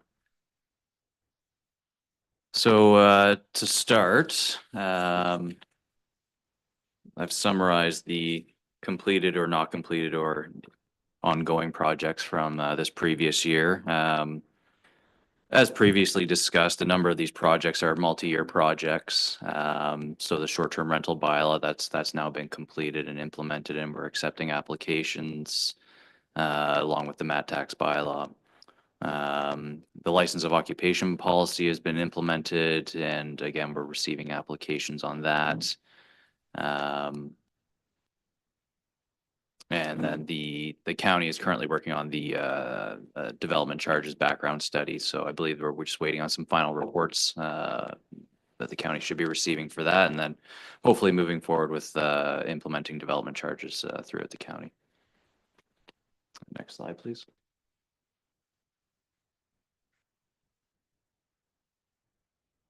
Cloud permit software. So actually, conveniently enough, yesterday, we took control of cloud permit for, the planning department.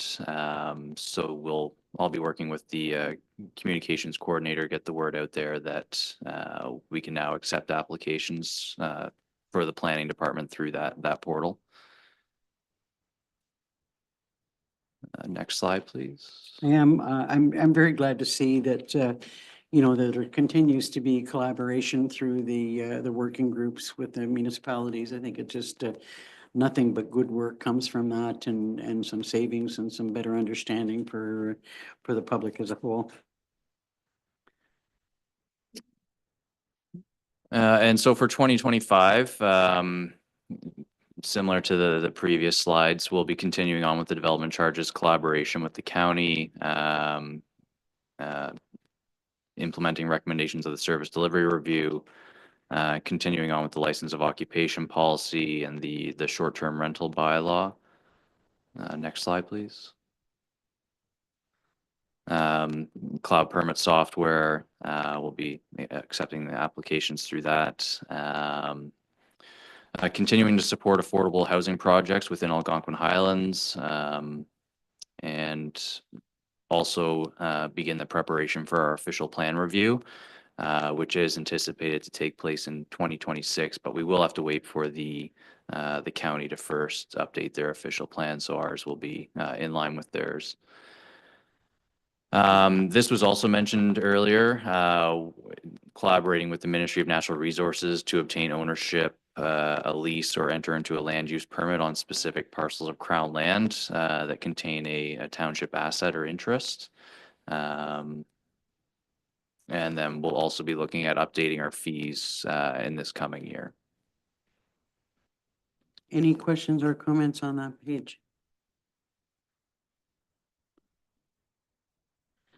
Just a comment that you know, in addition to what Sean has said, is that the county, now that the provincial policy statement has changed considerably, the county will be working on their official plan. So that'll, as you said, we'll have to wait a little bit until they're complete their work. Or I suppose if you know what changes are, guess it needs to be adopted first, really, before you can officially move forward. Although you could probably start doing some work on it. Yeah, one of the biggest changes that'll take a while to get familiar with is they've changed the name now to the provincial planning statement. So, yeah. Knew that there was a wording change there that I wasn't getting right. Just to keep us on our toes. Exactly. Yeah, they're doing a fine job of that. Comments or questions on planning?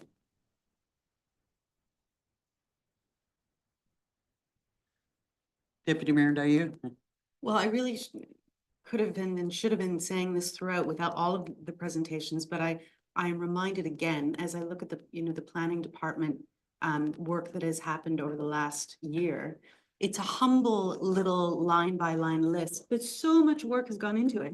Just an incredible amount of work, just to say, yep, license of occupation policy, we're implementing it. Like, that is a big deal. It is the equivalent of the Dorset Rec Center for the planning department.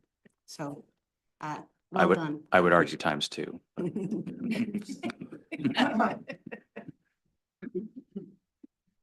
What she said. Yeah.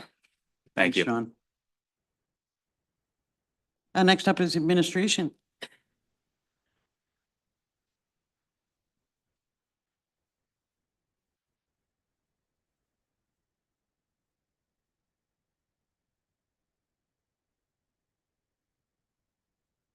Good afternoon, Madam Treasurer.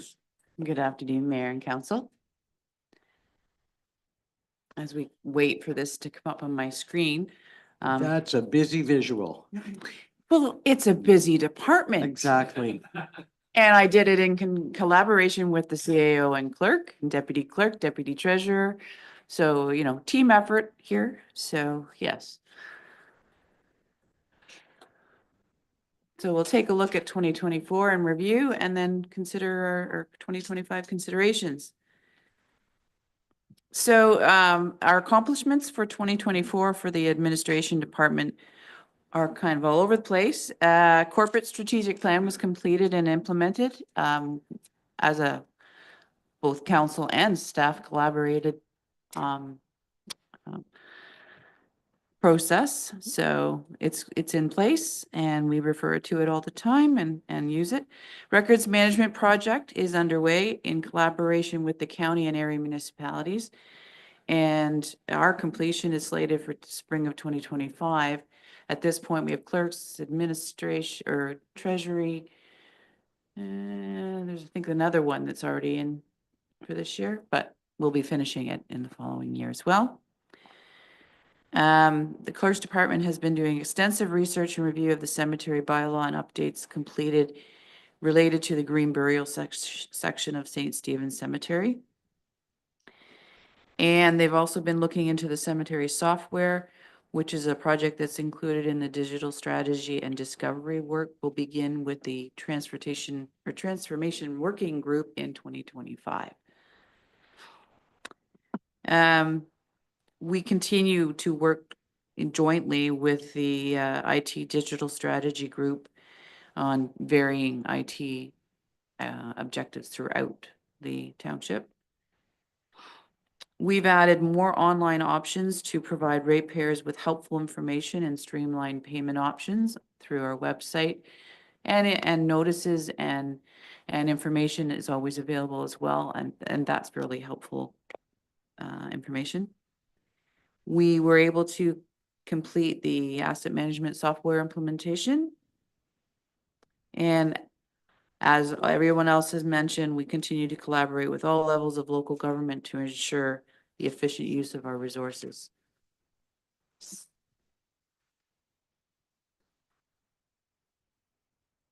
Any questions on that page? Carry on.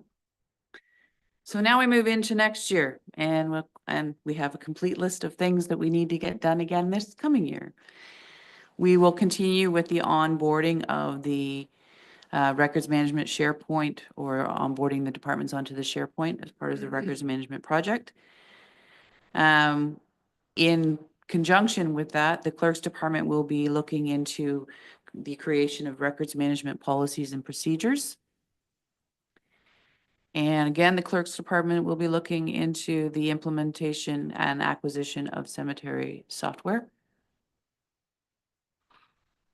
And also looking at training, additional training for all staff on accessible records creation and remediation. We've all undergone accessibility training along the way, but just to keep us up to snuff and you know, get the most available information, we will continue that process.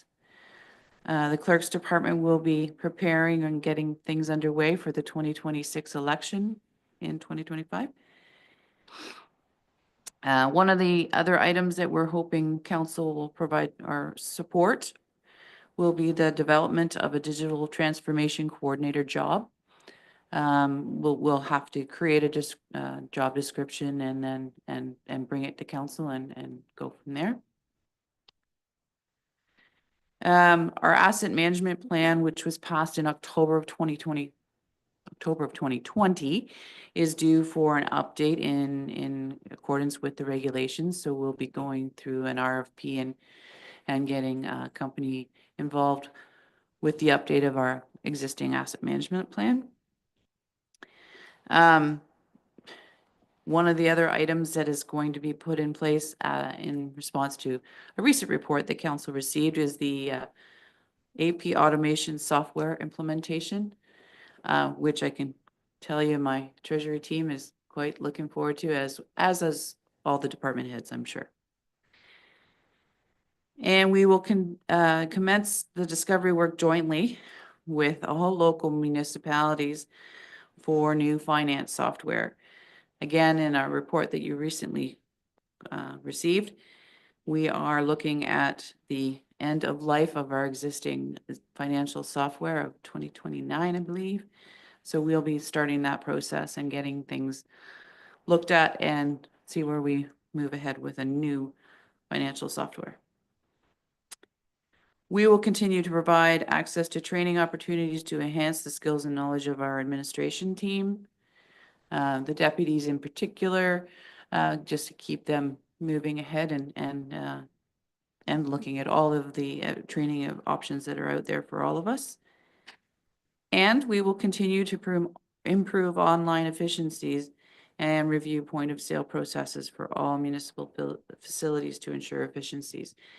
Notably on that, I just was going to add with the recent Canada Post strike, we have been diligently working on other alternative ways of making or getting payments to our suppliers and so forth.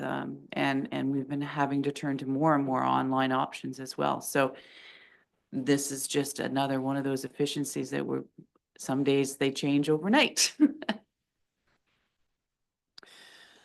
This list of items looks pretty simple, but I know darn well that it's not. You know, it's an extremely complicated process on many levels, and, you know, you've got a lot of work ahead of you, no doubt about it. Questions, comments? Ooh, we're at the questions and comments point. And my only comment is to ditto everybody else's. Thank you to council and staff alike for the support as a team to get things underway and completed in our current year and the forecast for the new year. That works both ways. We support you, you certainly support us, and, you know, hopefully we have lots of success going forward. Thank you. Thank you. Last but not least, our communications. Mayor and Council, good afternoon. I guess I should say communications coordinator extraordinaire. Well, thank you. Home stretch here. So the year that was, we continue the expansion of the Township of Algonquin Highlands website. That included the addition of new pages, electronic forms, the launch of the e-commerce portal, and the incorporation of cloud permit. We reviewed and updated the communications plan, which council approved in October. Public surveys through Let's Connect, we did half a dozen of those. Establishment of the Q&A portal on Let's Connect, which is now active. Creation of the digital suggestion box on Let's Connect, which is now active. Launch of a monthly digital newsletter, which will happen in 2 weeks' time. I was involved in the creation of the corporate strategic plan. More and more involved in grant writing, and also completed some emergency training very recently through EMO. I wonder what kind of response you're getting in the suggestion box. We've had 2 thus far. 2 questions and 2 comments. So not huge uptake, but I would say that the questions and comments we have received, people are taking it seriously, though. They're good questions. A couple of them are finance related. So it's not being, you know, abused anyway. Well, that's good. I mean, I would hope that there's anything serious that comes through that we would hear about that. You definitely will. It's been very simple stuff so far. Any questions on the 2024 highlights? Okay, on to your priorities for this year coming. 2025 is the creation of the branding strategy, and I will set up a date for that meeting. Mayor, I haven't done that yet. I'm guessing that'll take until spring to complete, probably. If I'm being honest, I'd say probably June by the time we get that done. Production of a media guide for council, that's from the communications plan. Establishment of a volunteer recruitment and retention program, that's via the strat plan. I was looking to work with the clerk and Mr. Card in particular on that. Promotion of green burials at St. Stephen's Cemetery, that'll be a big deal, that'll be in the spring. And that will include a page on the website. Continue to increase two-way communication with residents via surveys and polls on Let's Connect. And continue to undertake projects that meet objectives and goals through both the communications plan and the strat plan. That is the year ahead.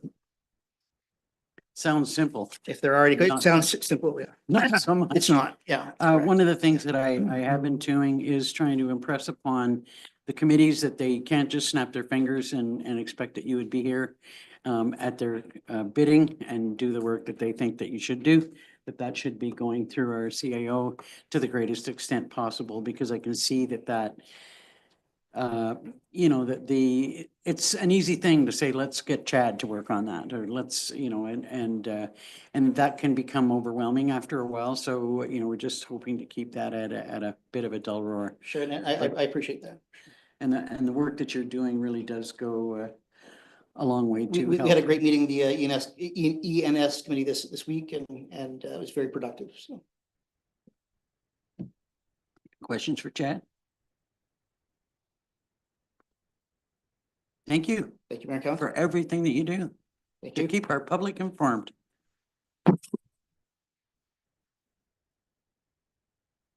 So we've heard from all of our department heads, and I know that I have a couple of things that I'd like to bring up, but I would look to other members of council to do that exact same thing. We'll start with Deputy Mayor Dayu. I have one question for building and bylaw that I didn't ask at the time, and I'd like to now, if that's okay. Okay. Thanks. Sorry to put you on the hot seat again. It's a simple one. You referred to the a draft of a property standards bylaw for this year. Will that include giving us teeth to work on those abandoned buildings that have been abandoned for years and years and years and are falling to pieces, and that we struggle to be able to control? Well, is that our avenue for resolving those? Through you, Madam Mayor, to a certain extent, little more research into that kind of revealed that that's not going to give us total power. But yeah, to a certain extent, it can certainly aid in the removal or maybe not so much the removal, but the forcing into fixing up or, you know, otherwise. Go ahead. So in addition to the whatever teeth we can get in a property standards bylaw, is there something else that we can do within this next year to help us kind of resolve the matter once and for all? The few that I have in mind are really the two I have in mind. They're well past being able to fix up. They're not structurally sound at all. And it would just be great to have, because we've talked about it and we've struggled with it. And it would be great to have an answer on what we can do. So is there something in addition to the property standards, or is it really outside of our control, do you think? I think it's something that we can address. Duly noted, it has been a bane of this department's. Yeah, so yeah, I will make that a priority on this department, and you'll see a report coming forward. Councillor Barry. Just as I guess, a point of clarity, so we did the clean and clear policy. And I think originally it kind of came to us as a property standard and then went back to be a clean and clear. I guess what vehicle has now brought the property standards bylaw forward? Through you, Madam Mayor, basically the thought of being able to address what Deputy Mayor Dayu just expressed, as well as other more larger items or larger things or larger points of contention. Not necessarily to address maybe somebody's grass being 8 inches high, you know, it's more than that. Okay, I think that will be part of it though, and that'd be something for council's consideration at the time. But that's not the intent of bringing it back. It's just the clean and clear only does so much. And council, I think, has expressed an interest in going a little bit beyond in some areas. Any other questions for building and bylaw while he's in the hot seat? Thank you, sir. Thank you. Councillor Barry, did I see your hand up on? no, I asked it. One of the concerns I have going from here to budget is that we've heard we are proposing 3 new staff members. And that's a big jump in our tax base. You know, that's anywhere between 3.5–4% increase on our levy, which, you know, is before we get to looking into any other challenges that we may have. So that's a concern. I'm not saying anything one way or the other, about it, but it will be a matter of concern. You know, I mean, there may be other mitigating things that we can find or cost savings that we can find to see that happen. Having raised that concern, I'd like to add one more consideration to the list, and that is, it's likely a question for Adam. The idea of a mechanic. You know, we've heard about, you know, our vehicles being inspected. Yeah, you might as well. Because you'll probably want to say something in response. You know, that we're sending vehicles off to dealerships for inspections, that we're sending fire vehicles to, and maybe more than that, to Thomas's. And I'm wondering if we have done you know, sort of a detailed review of what we're spending on inspections and repairs, and how that would compare to hiring our own mechanic. Thank you. So we did do a bit of a review this year. Angie, or our CIO, sorry, and I sat down and we did do a really good deal, in-depth look at a mechanic for the township. But then we did a really good look at what we need right now in our staffing situation. And it was felt at the time that a foreman would be more beneficial to us, and it would give us another year to put together more information to build the case to bring a mechanic to Algonquin Highlands. It's certainly what we're seeing across the board is not just with the new inspection program, the new safety inspection program is a great program. I really encourage it. I think it's a great idea what they've done, because it's taking away those what we used to call dirty certs. It takes that away. So now we're seeing more safer vehicles on the road. You know, and I think that's really important. So this new program that they put in place does take more time. The inspection itself is not any different. They still look at the same items, they still have to do the same criteria. But what has changed in that is that now it has to be videoed, it has to have pictures, it has to have, and I just went through this with a local company, safetying a vehicle, where we make fun of selfie sticks, but essentially that's what they're using to hold the device and the measuring device, and now 2 people and 3 people. So, you know, it is an increased cost, and that's just for annual safeties. We look at the cost of fuel, the cost of everything. You're always hearing that in all of our conversations when we're bringing things forward. We have companies that come to us that are specialized safer equipment, and we're seeing anywhere from $180 to $250 an hour of labor time, and that's insane.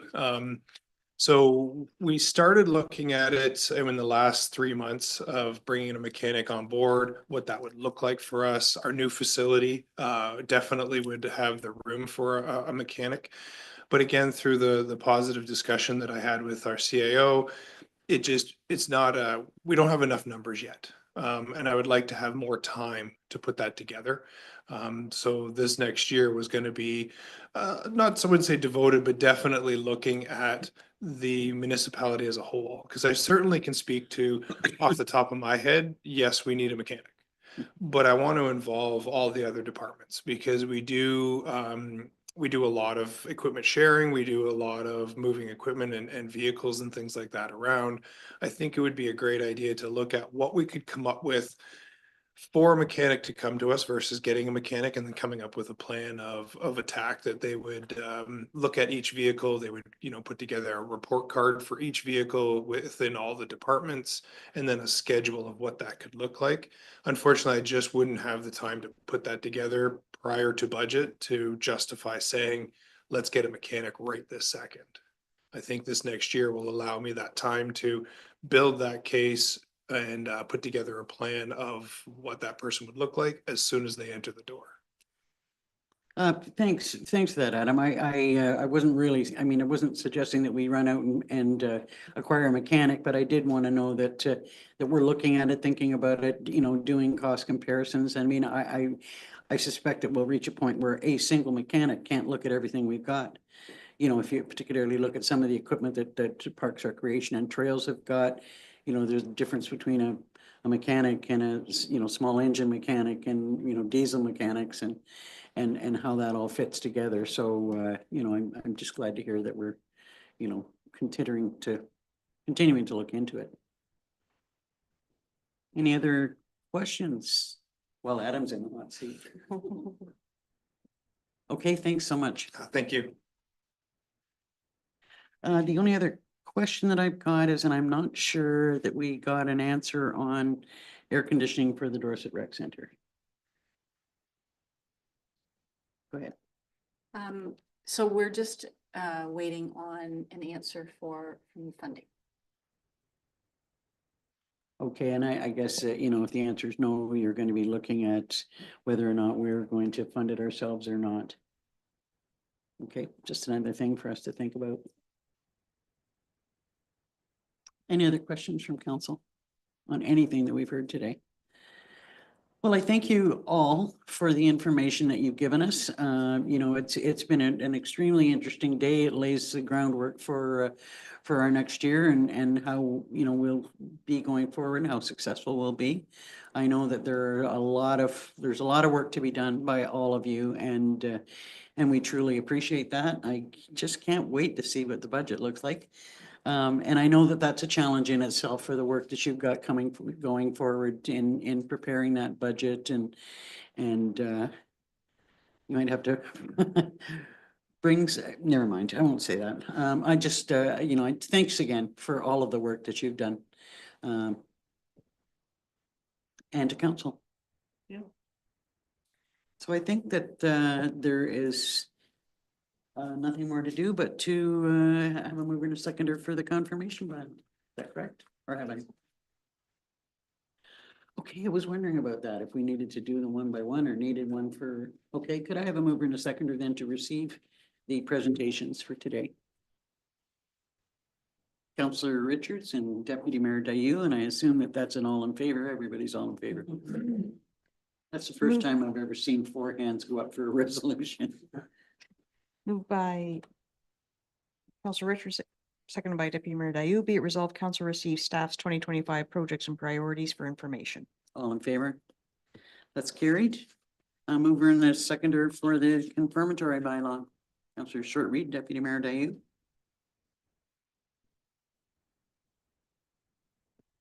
Moved by Councilor Short Reed, seconded by Deputy Mayor Dayu. Be it resolved, bylaw 2024-114, being a bylaw to confirm the proceedings of council, be received and read a first time, considered read a second and third time, and finally passed with the corporate seal affixed. All in favor? That's carried. And finally, a motion to adjourn. Councillor Berry and Richards. Moved by Councilor Berry, seconded by Councilor Richards. Be it resolved, the special meeting is hereby adjourned at 2:20 PM.